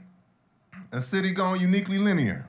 Harlem of the West, do a true universe. I mean, I will always remember you in fancy clothes, my wife said, so here I sit, twisting in silk ideation. Rifle made of postbellum targets made of an honest language. This San Francisco poetry is how God knows it is me whining. Riding among the lesser respected wolves. Lesser observed militarization. Dixie list prison bookkeeping. I mean, the California Great Coats are coming. Lynch mob gossip and bourgeois debt collection. I mean, it's tempting to change professions mid-poem. In the Chicago briefing, the white sergeant saying blank slate for all of us after this black organizer is dead. Standard academics toasting $2 wine at the tank parade. Bay of nothing, Lord. Just nuclear cobblestones, gunline athleticism, and the last of the inherited asthma. Children giving white dolls to play with in fear. Facial expressions borrowed from rich people's shoestrings. I can hear hate. It's teach hate. They call tools by people names and name people dead to themselves. No one getting naturalized except federal agents soon. I mean, carving the equator in the throat soon. Sorry to make you relive all this, Lord, all this pre-dawn monarchy. Friends putting up politician posters and snorting the remainder of the pace. Minstrel script. What the fuck? Minstrel script shouting to the walls by their elders. My children sharpening quarters on the city's edge. Excuse me. For these audiences, I project myself into a ghost-like state. For these gangsters, I do the same. Every now and then, take a nervous look east. Sleep becomes Christ. Sleep starts growing a racial identity. Do you ever spiral, Lord? Has the gang age betrayed us? Be patient with my poems, Lord. So much pain, it's a point to crime. I mean, it has to be if race traders come with it. Lord, is that my revolver in your hand? I mean, better presence than these have yawned at cages, have Called us holy slaves, filled the school libraries with cop documentaries. Baby, I don't have money for food while I have no present moment at all. You know, they will slide the wallpaper right into your cereal bowl. Flesh market, both sides of the levee, change of plans, both sides of the nonviolence on no earth, just an earth character. I'm a beggar, and all of this day is too easy. I want to see all the phases of a wall. Every age it goes through, it's humanity, it's environmental racism. We call this the ordeal blues. Now, crawl to the piano seat and make a blanket for your cell. Paint scenes of a child dancing up to a court appearance and leaving a man but not for home. Atlantic Ocean charts mixed in with the parole papers. Mainstream funding the ruling class only pacifism. Ruling class printing judges. Fiat kangaroos. Making judges hand over fist. Rapture cop packs and opposition whites all above a thorny stem. Cast plans picked out like vans for the murder show. Anglo saints addicting you to a power structure. You want me to raise a little slave, don't you? Bash his little brain in and send him to your civil rights. No pain, just a white pain. Delicate bullets in a box next to a stack of monolith scriptures making these bullets look relevant. I remember you. Everywhere you lay your hat is the capital of the South. The posture you introduce to that fence, the fence you introduce to political theory. Like, if you shred my dream, son, I will tack you to gun smoke. Like, the suburbs are finally offended, and this will be a meditation too. These little societies wander together like hopeful drops of a virus. I mean, citizen testaments bent on offering me a nation of breadwinners to hold me back, like it's a Brinks. I wrinkle the concrete sometimes like flesh. My Martin Luther King permanence turned away from a podium into the reeds like God is the dangerous twin. Black August to the mountaintop balcony on my bedroom floor. You know, they steal you from the earth itself and suspend you in your broken neck from their foolish euphoria, from the loyalty oath of their great superstitions, loyalty oath of their agrarian reform. I returned to my mother completely disrespected for peeling the heat off of purgatory. They killed poets like me, walked me away from my poems, never to be heard from again. In this foul industrial complex of bloodlines picked over, picked through, a sporting spiritual death of your devil at least half made. Police become a pretty word. I'm reading a lynch mob shoestrings like they were tea leaves, teaching you how to write about cities. It's the 25th century in the mirror, people. Tyranny against a chump turns you a chump to be mocked even with a gun in your car. A cupid of needlework spelled tune for the proletariat, the relapse ministry. Talented people curled up in a fetal position next to a diamond dime. Just another service day in the theatrics of tea house fascism. In a bouquet of surveillance cameras. In the poverty of God. New blue eyes of corpses of water. I mean, newly potted presidency of one big shiny coin if you ask an animated capitalism, another non-literal voice, man, killing this white freedom. The deification of hyphens, medicine bread and picture shows, great protests in LA, guests of our ink, drop kicking roses in the graveyard, DC mink like a stone torn in half, the pen advances, despite CIA guideposts, despite non-African past and futures, a metaphorical but not surreal day in a horn-ridden life, horn player improvising king, like a radio prize fight featuring Shango himself, a real hand sweeps the land of racism. May I return to the ground? May I make progress with the gun? On our Mother Emanuel, they put on music that evening, her swinging tight body language for you to drink with fermented $5 bills. For your body language, some applause. My past stomach line ain't neither a good thing nor a bad thing. Like being psychic on the way to a lethal injection. Here to sit you down with Lady Day. Lady Day leading youth who surrendered their souls to Africa too soon. Potty thought floating in a cup of water, she saved me. Accessing my stomach, accessing the love of the American lynch. Cold sleeves wooden and avalanching to the wrist, our Mother Emanuel. Avalanching to the sharp keys, pain. The deal you make with pain. Her piano makes sense for them. Laying hands on the world gradually. Addressing the bending necks on the streets of the north. Traveling, sailing in pain, repeating pain in the north. 10 trigger fingers on that piano if harmony would have me. Putting 100 fights on every direction offered a Lady Day. Leaning on trees again, recruiting the countryside itself, saying, lay your plan out on this lightning. Make your poems a corner pocket of men. I've greeted the blues itself. America may clean my dead body, but will never include me. There goes the poet. Killing without killing.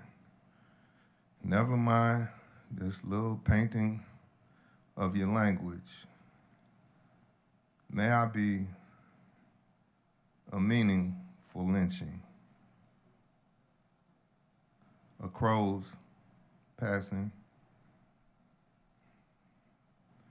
Good and dead by the afternoon. You know, a lot of God can happen in 3 seconds. Man, not much heaven though. Hey, here's a man before a fight, a leave me alone type character emerging from the penniless death of a one-way street fiction. That's just a fancy way of saying I'm gonna make it even if I have to drive backwards. You know, all I got is chord changes and 1,000 backhands. Driving the street like I'm choking it, car full of nephews, hasn't been a sun since November, and there hasn't been a street I can't choke to death. This city better back down. You see this gun on the table, and something about staring until it all feels stable. Why wouldn't I protect everyone on my death sleep late? My son better be quick, my daughter better shoot first because we fall for no one, we fall for nothing. Okay, the first thing you'll feel is a heat. This lady would tell me, trying to tell me about possession. I mean, drink life neat is what I mostly hear, and most of the world leaves me alone to breathe smog like a giant, to go to jail every once in a while when the genocide kicks up in late May, when politicians have too easy a time of guessing backwards out of one-way street in honor of myself and in honor of you, if you understand the nature of the world. And how long I've been just like my father? One hell of a resemblance, says the anxiety of the neighborhood. This is a crossroads, or a crossroads narrative, or so much crossroads people get in the habit of turn back only to find themselves remembering me, but not my last words. A man before a fight should feel a heat, but there's nothing to keep in mind. There's nothing to remember, really, there's nothing to be. It's just this moment, then another, then stare, then it all becomes stable. Then the table legs go fuzzy and Friday's an unfamiliar face peeking in the window. It's cool to panic for a second. Composure is wasted on your worst enemies. People are marked on that sidewalk. You the only thing life-size. Everybody knows this in the wire hanger empire. When the blood stops walking, that feeling isn't father enough to be permission to fold. You better swing one more time. You know that father of yours rose from the grave and said, just give me 5 more minutes? He said running water is a myth. It's us who are running up, down, all alongside this water. And people don't rise from the grave. They're not laid down neither. It's us who flip all around their body. So beware when the people around you all look like they about to jump. It might be your time. You'll feel the heat. And when 4 walls demand to be 4 walls, and the earth outside mutes, don't panic. Don't try to recreate the earth outside. Don't tell jokes to yourself. Don't even talk disrespectfully to the 4 walls. Instead, unclench your fist and walk away. There might be heaven if you understand the nature of the world.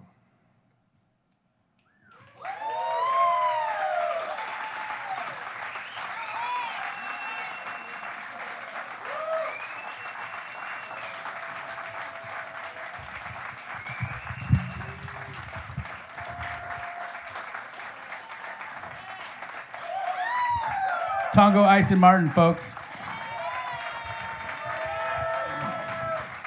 Now, it's known in a lot of like open mic communities, and it doesn't feel as common anymore these days. But it is common that, especially if you hear like a short poem, so sometimes the crowd will be like, again. Right, and then that person will just read that poem again immediately, so that you can hear every word in it. So, Tongo, again. Yeah.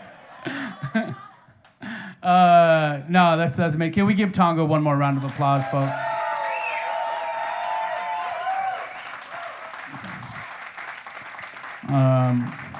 I know you're the Poet Laureate of San Francisco, but when you get done there, come on down here and Laureate for us, if you will.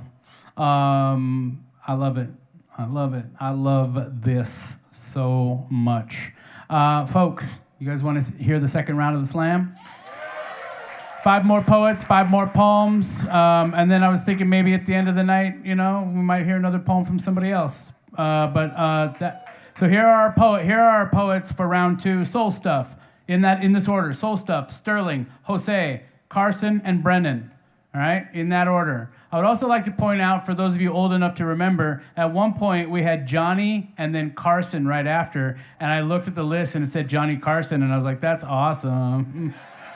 And anyone too young is like, what does that even mean? Don't worry about it. All right. So on deck is Sterling, but let us please welcome Soul Stuff to the microphone. Bring him back to the stage, folks. Bring him back to the stage.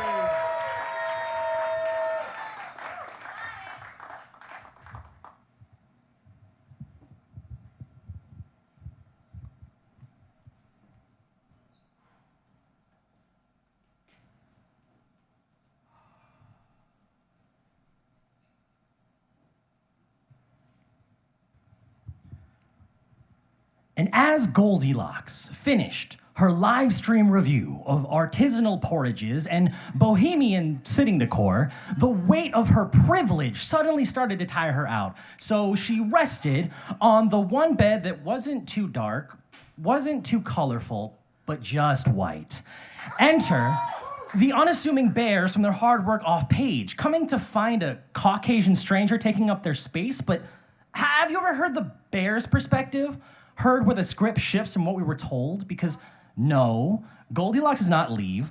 Goldilocks stays in the bed, claims she has been in that bed all along, that she owned the bed, that, well, actually, her people had discovered the land upon which the bed was built a long time ago, so technically she has more of a right to it than they do. No, the bears never owned the house. It was more like an extended rental. Anything saying otherwise is fake news, false narrative told by animals who don't know any better. Besides, who is society going to believe? A pretty young white girl or these brown beasts? See, Goldilocks is actually doing these bears a favor by retaking this area and then refashioning it into a trendy beaver-bear fusion cafe.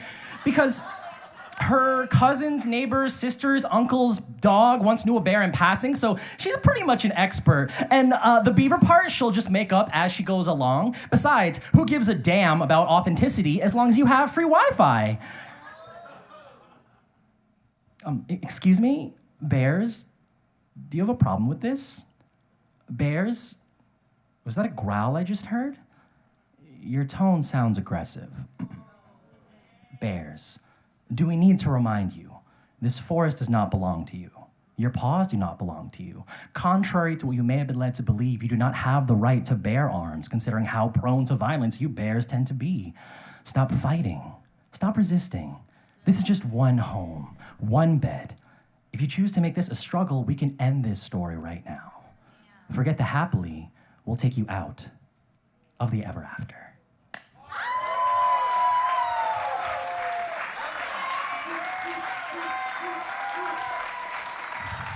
That was soul stuff. Let me check in with my judges, see where they're at. We still got all 5 of my judges, I'm assuming. 3, 2, 1. We got an 8.9, another 8.9. We got an 8.1, a 9.6, and the very first 10 of the night. Give it up for soul stuff.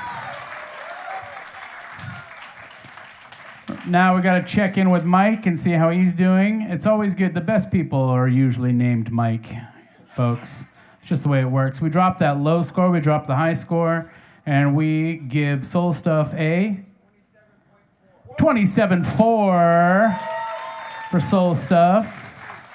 All right. Remember, folks, tonight, first place. So we're going to add Soul Stuff's score to second round score to his first round score, and we'll do that for all the poets throughout the evening for the top 5 here. And then the highest ranking scores, cumulative scores, will go home with the prize's top 3. So without any further ado, let us say that Jose is on deck. But coming right now, we're going to welcome Sterling to the microphone. Sterling, welcome back to the microphone.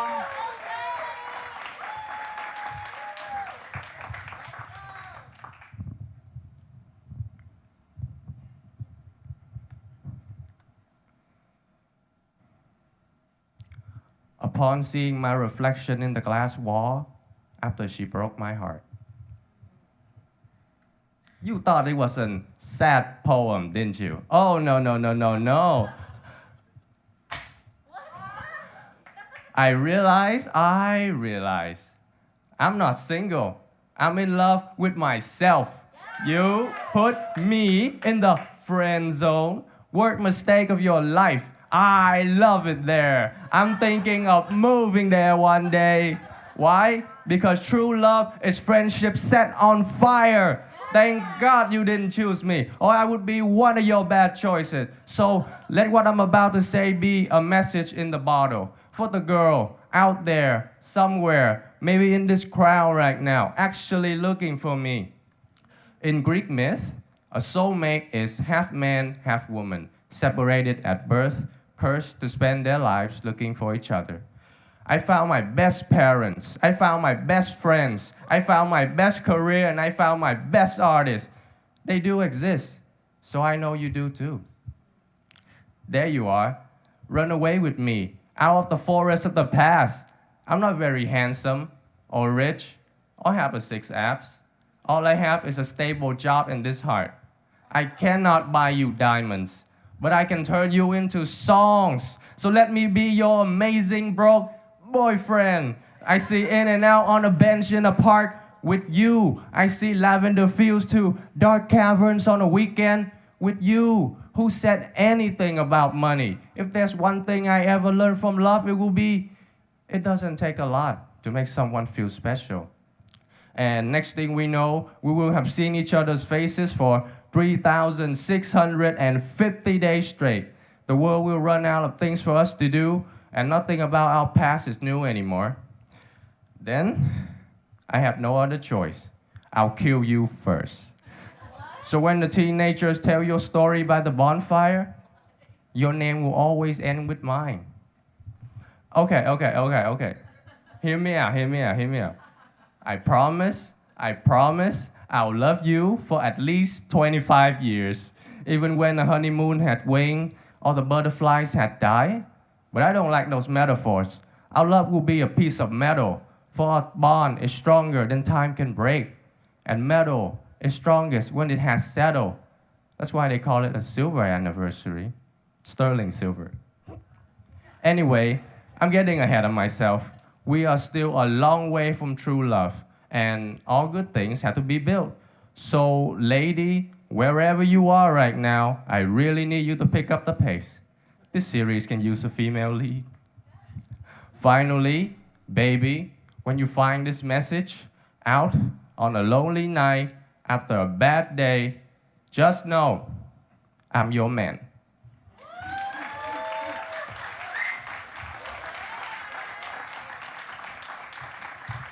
That was Sterling, folks. Judges, time for your scores. 3, 2, 1, hold them up. You're so quick, you're so good. Can you guys just come and judge all the time? All right, we've got a 7.8, an 8.2, an 8.8, a 9.2, and a 9.3. Give it up for Sterling. Oh my goodness. Oh my goodness. All right, we dropped the low and dropped the high. We turned to Mike and he says 26.2. Give it up for Sterling. Give it up for the poet. All right. On deck, we've got Carson, but please welcome to the stage, Jose Jimenez. All the way up, guys, all the way up.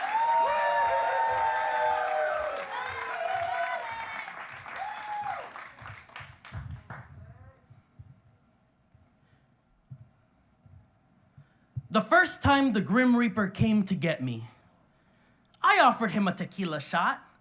Well, tequila because mi gente loves our agave juice. And despite his bony exterior, I could tell that this esqueleto was one of us. And shots because, baby, that's how I celebrate. I had been looking for God at the bottom of the shot glass, but to find the Grim Reaper at the bottom of the bottle still felt like cause for celebration. And isn't that just like mi gente? To celebrate death, to find beauty in it, to call it Dia de los Muertos, to paint our faces in sugar skulls with flowers growing from empty eye sockets. I explained to the Grim Reaper that I've been doing a lot of crying lately. But mostly it's because I've been dancing in the graveyard of my dreams as I am attempting to resurrect hope, hoping to dig up a happier version of myself. But no matter how much laurel I bring, my spirits never rise. So instead, I have to turn to the spirits in shot form, in glasses, straight from the bottle, as they seem to be my only ticket to a place that takes the pain away. In blackout, I can block out the suffering. In blackout, I am no longer lost. I am just part of the void. In blackout, the darkness that consumes me inside is just the same as the darkness all around me. I explained to the Grim Reaper. I explained to the Grim Reaper in this blackout that I realize it's not even the Grim Reaper at all. But instead, this figure hugs me. La Santa Muerte. She hugs me in her arms and she tells me that this pain is what tethers me to the living. A reminder that her graveyard doesn't need me yet. She says, you better go back out there, but stop looking for God at the bottom of shot glasses. Instead, just live.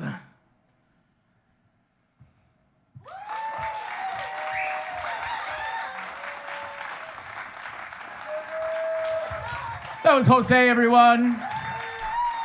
Judges, what did you think of Jose?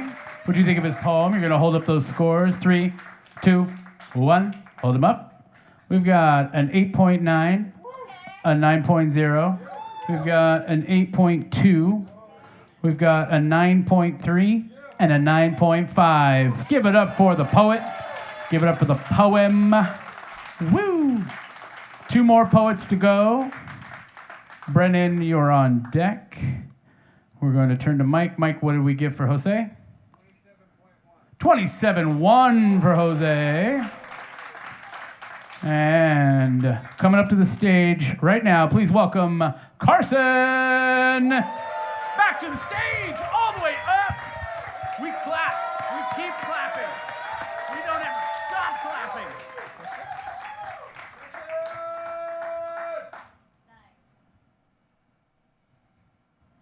Oh, mama.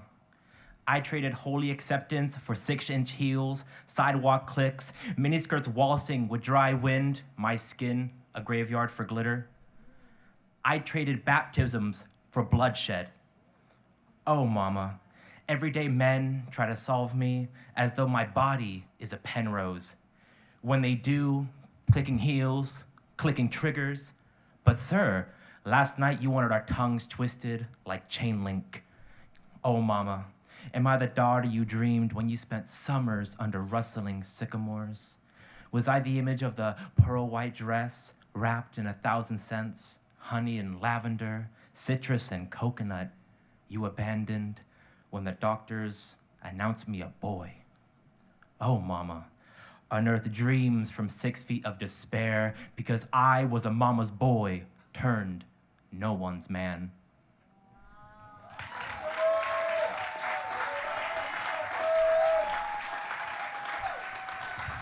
Thank you, Carson. Judges, just enough time for you to write down a score. 3, 2, 1. Hold them up. Your scores are nice and big, and I appreciate it. We got a 7.6. We got an 8.5, an 8.7, a 9.0, and a 9.4 for Carson. Folks, oh, be sure, you know what? Follow me on the Instagrams if you got it. Or Twitter, Instagram, Mighty Mike McGee. And on Twitter, I'm just Mike McGee on Twitter. But yeah, find me, add me. Let's be friends. Let's be homies. And so that way, next time I see you, we'll do this. We'll be like, bam, bam, bam. Dang, what? Oh, shit. And then I'll be like, what's your name again? Just touching each other before we've even been introduced. You know, that's weird. I am not afraid of being awkward on stage, okay? You are the ones who are being awkward right now, all right? I'm standing here enjoying life, and you're just being like, yikes. Gimli's getting greasy. All right.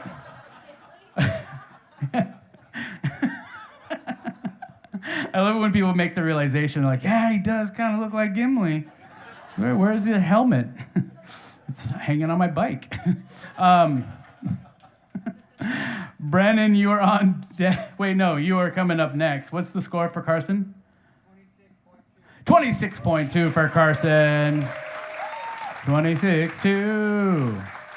I have so many wrong scores on my board. I don't even know why I even try to write scores down. It makes no sense whatsoever. Folks, our final poet of the evening. Please give a warm round of applause. Coming back to the stage, Brennan DeFrisco.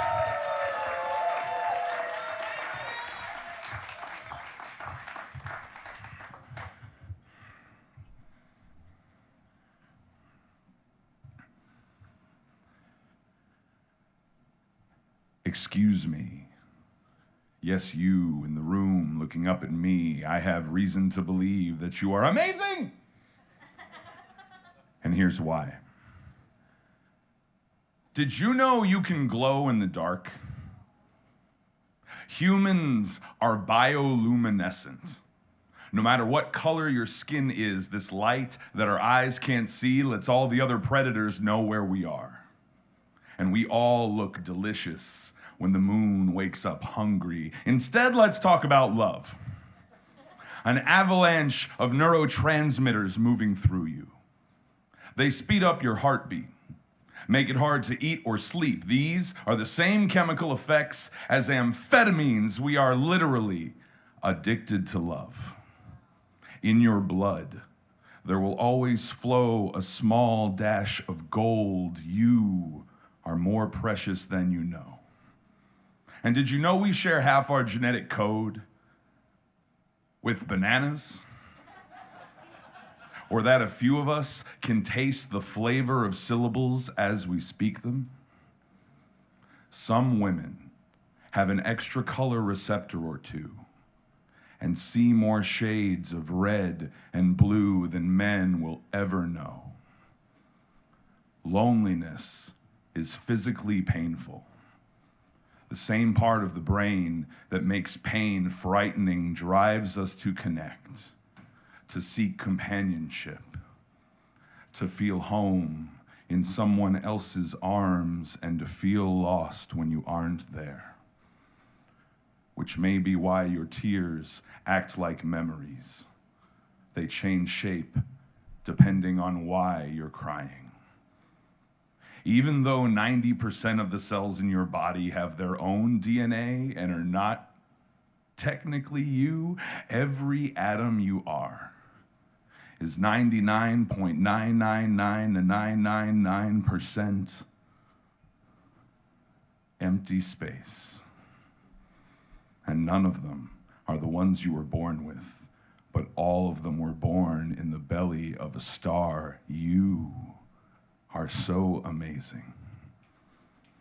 I just thought you should know.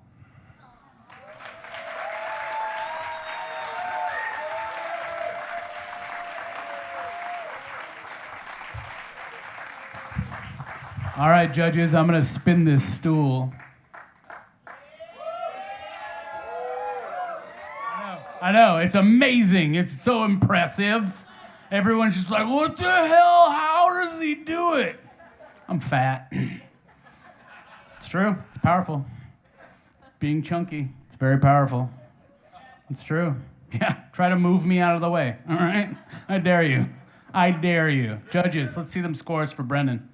Hold him up. 3, 2, 1. We got an 8.6, another 8.6, a 9.1, a 9.5, and a 9.9.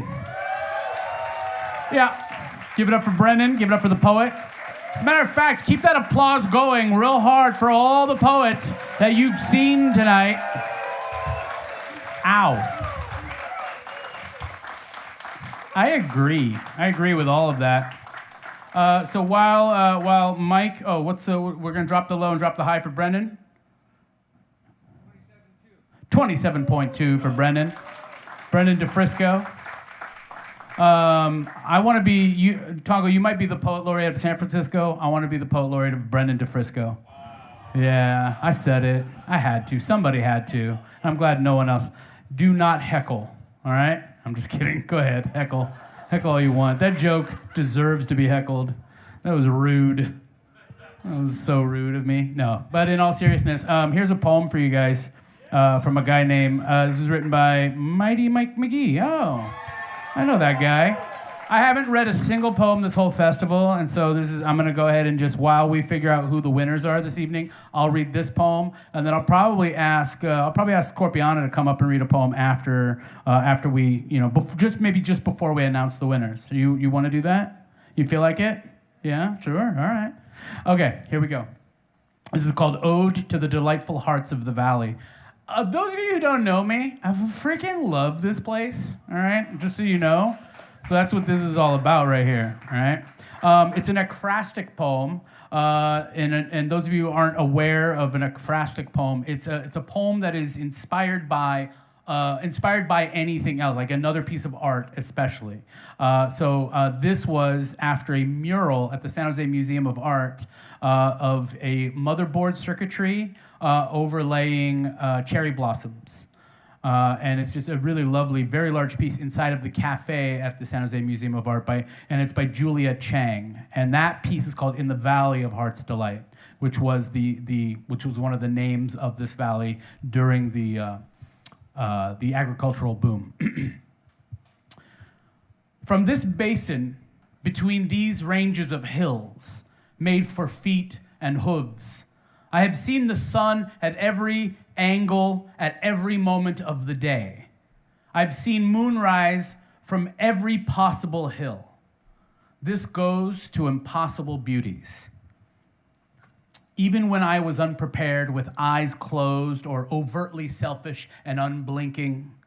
In my time here, under the newest trees in this land of graveyard orchards and industries that fed 3 generations of my people, keeping my mom and her mom struggling to keep us from struggling. I have worked for a paycheck at every hour of the day. In all of the seconds that come in a year, there are none I have yet to laugh in. This goes to those who've made me laugh. In every city this valley cradles, I have laughed everywhere. This goes to a family that taught me to worry less about money and to make laughter for everyone else instead. I miss the folks that I have made it to 4 a.m. with, 5 a.m., 7:23 a.m. The sunrise set, protectors of the block, guardians of bookshelves on 2nd and Empire, 6th and San Salvador, 5th and Julian, all the way North 1st Street. Maybe I was the mayor of Alviso, all 9 acres of it. The love child of Sunnyvale and Santa Clara. Campbell's loitering layabout. I could write odes to my crush on Milpitas. And Los Gatos. I've heard of you. This goes to the protectors of Nancy Lane and the rest of the East Side. I still worry about you. To the living history at Alum Rock and King, to the cherry blossoms in Japantown, to midnight at the Midtown Safeway. Most people hate that Safeway, and most people love that Safeway. I don't understand it. It fucking rocks, all right? Back to the poem. To leaving and always coming back. To the children who will find love in this valley in between falling into industry and children and struggle and a balance like our 4 impossible seasons. We have 4. We do have 4 seasons: light summer, summer, autumn, and extreme autumn. This goes to the streets in all of our cities and towns, and to the people who use them to get somewhere, but especially to those who the streets got to first, especially North 2nd, North 1st, North 3rd, St. James, St. John. To those people who push everything they own in front of them in a cart and yet have nothing to speak of, this too is for you. This goes to the valley I hope to die in. If only this body would generate enough ash to cover all the streets I've lived on. There is no perfection in perpetuity. Even a noble ancient industry of fruits and vegetables would be paved over for something easier. But the sun shines brighter here, doesn't it? To see the impossible beauties. They come in glimpses, sometimes in a breeze of mock orange blossoms, in how our motherboards help us put together the right combination of emoji to let the best person we know how much we love them, or how we love orange sauce, sunlight, laughter, and whatever us is. Us. All of us. This is for the thousands of seconds we've spent together tonight, yesterday, this past week, and wherever we go, on to tomorrow. Thank you. Thank you all for filling this valley with your delightful hearts.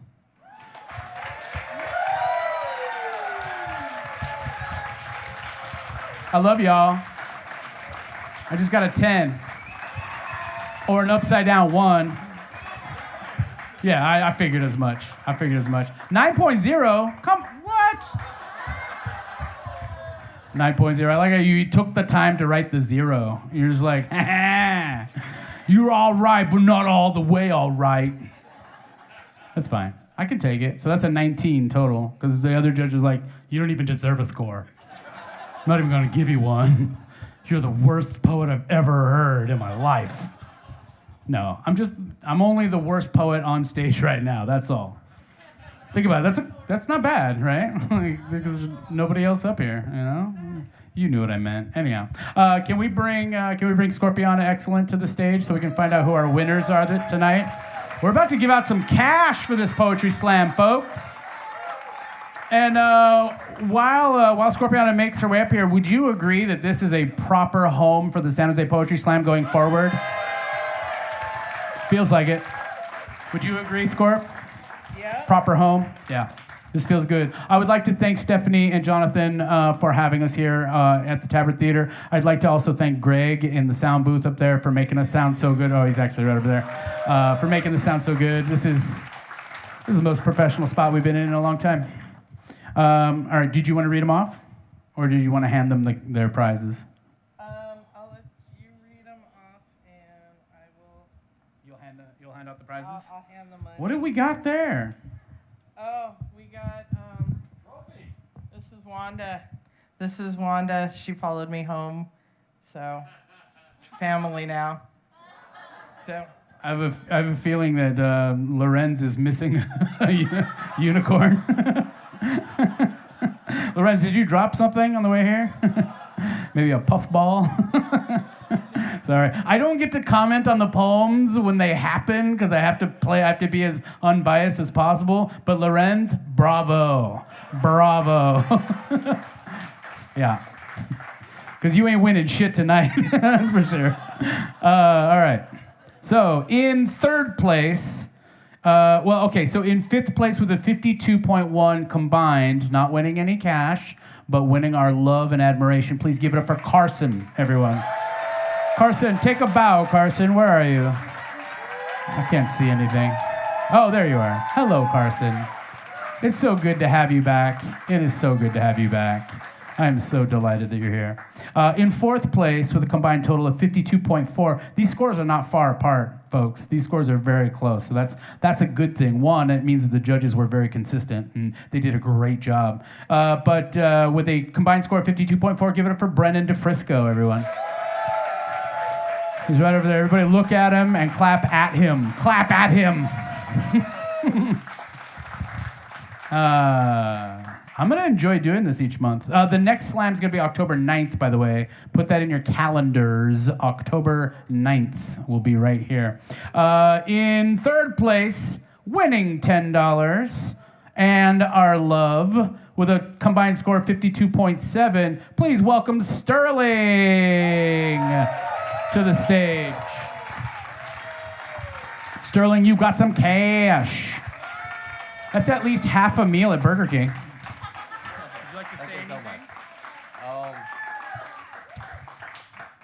So this is actually my first slam poetry contest ever, and thank you guys so much for coming out and support me, and I really hope to see you again. Thank you. We hope to see you again too, Sterling. Thank you. How old are you? 23. Folks, Sterling is 23. He was a year away from being born the day I started slamming. That's amazing. Yeah, give it up for Sterling, guys. That's amazing. All right. With a combined score of 53.2 in second place, winning $15, please welcome Jose Jimenez to the stage.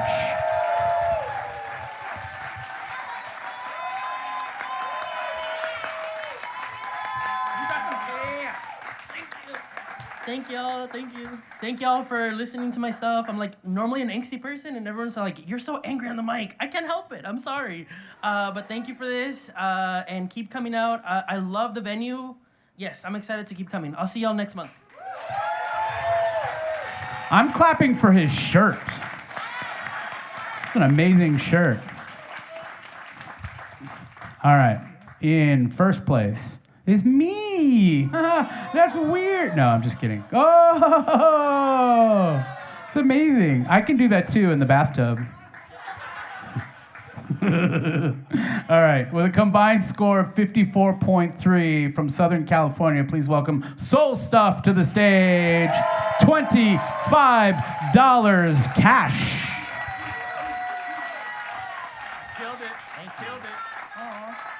Thank you so much. It's my first time in this space. I had a great time. I'm also glad I have a chance to just talk about it really briefly, but I'm actually on a book tour. So I'm going to Visalia tomorrow for Loudmouth Poetry Jam. And if you're happen to be in San Francisco on Tuesday, I'm doing a poetry workshop as well. So if you're around, please come through. But just a couple things. One, this is the book. I brought a bunch with me. If you want one, just let me know. And then secondly, this doesn't cost any money, but I have this little like yearbook that I bring with me every place that I go, and I just like people to sign it or leave like colors or messages or stickers. So if you want to sign the book, it's my tour book, and I like it a lot. So I'd really appreciate that. But thank you.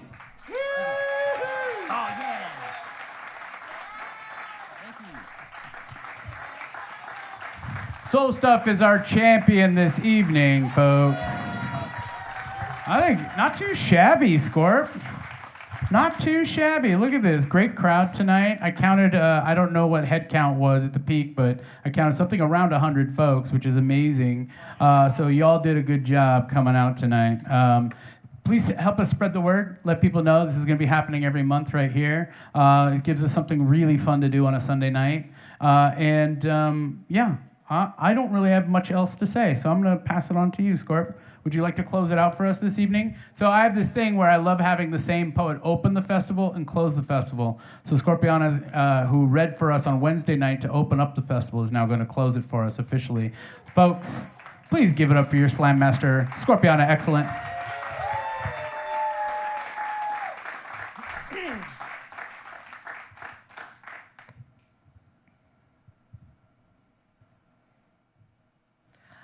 I've been told I write most beautifully when I am broken, that my damage made my pen bleed so sweetly, that my pain was the best art that would ever spill from my lips, that my marionette body stuffed with ragdoll bones was only seductive when my foundations crumbled. I don't want to self-destruct for art. My defects were not meant to be canvas for the connoisseur of broken dreams, the voyeur who peeps for free what has cost too much to share.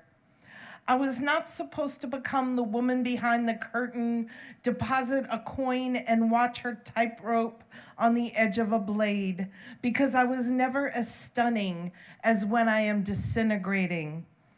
All I ever wanted was some damn therapy. And now they say I have become too strong, that when I am happy, it diminishes my loveliness, that when I fight back, I am reduced to homely cunt with a big mouth, that my voice is too powerful, and no one likes a woman, oops, I meant artist, not really, fuck it, I meant woman, that has learned how to yell, kick, and claw. My pen has grown teeth, converted from altars of victim to church of savior, and truth be told, I would rather be ugly than beautifully broken. Thank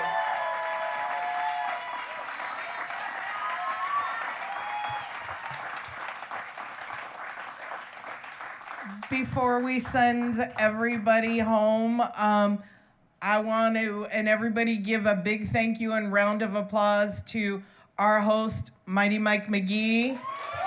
Woo!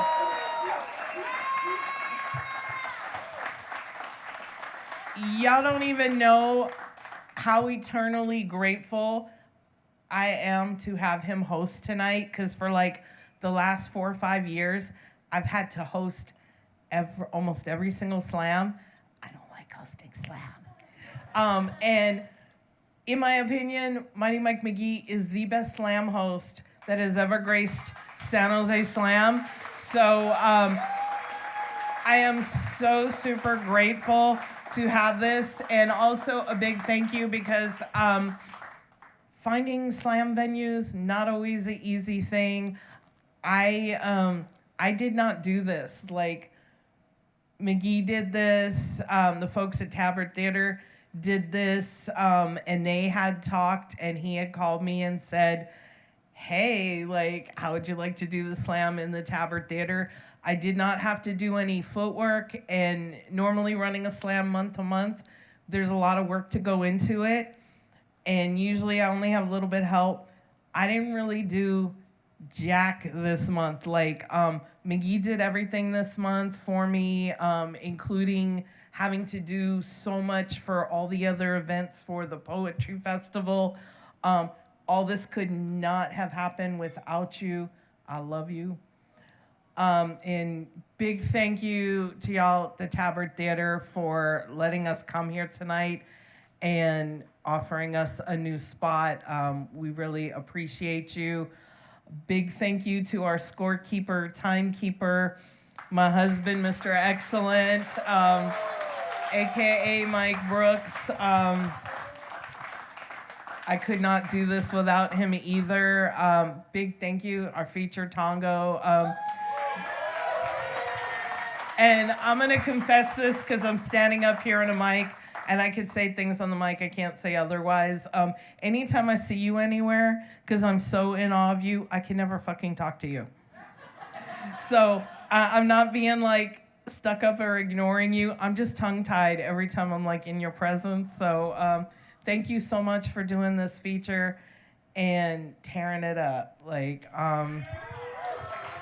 and really quick, big shout out to, I want everybody here to give a big thank you to our judges tonight, because you cannot have a poetry slam without judges. And y'all were fast, y'all were amazing. Thank you, poets, for coming out and competing tonight. And audience, thank you. And we'll see y'all next month, and I'll turn it back over to McGee. Thank you. I know that some of you have kids that need to go to school tomorrow. You got young folks, so I just want to say that we're going to do our very best from going forward to make sure that the slam ends a little closer to 9 o'clock, so you guys can get home and get to bed sooner. Tonight was very experimental for us. You know, it was brand new to be back in a space. We've been on Zoom for 2.5 years, and so it's nice to be out in public again. I just want to say thank you to Robert Pesich, the president of Poetry Center San Jose. Thank you again to Greg, Donna, Jonathan, and Stephanie of Tabard Theater. My name is Mighty Mike McGee. Please, again, help us support poetry, and we'll see you October 9th right here. PCSJ.org for other events. PCSJ.org for more events. I love you all. The festival is over. The slam is over. You do not have to go home. The bar is still open. Let's mingle. We'll talk to you later. Greg, let's play some tunes.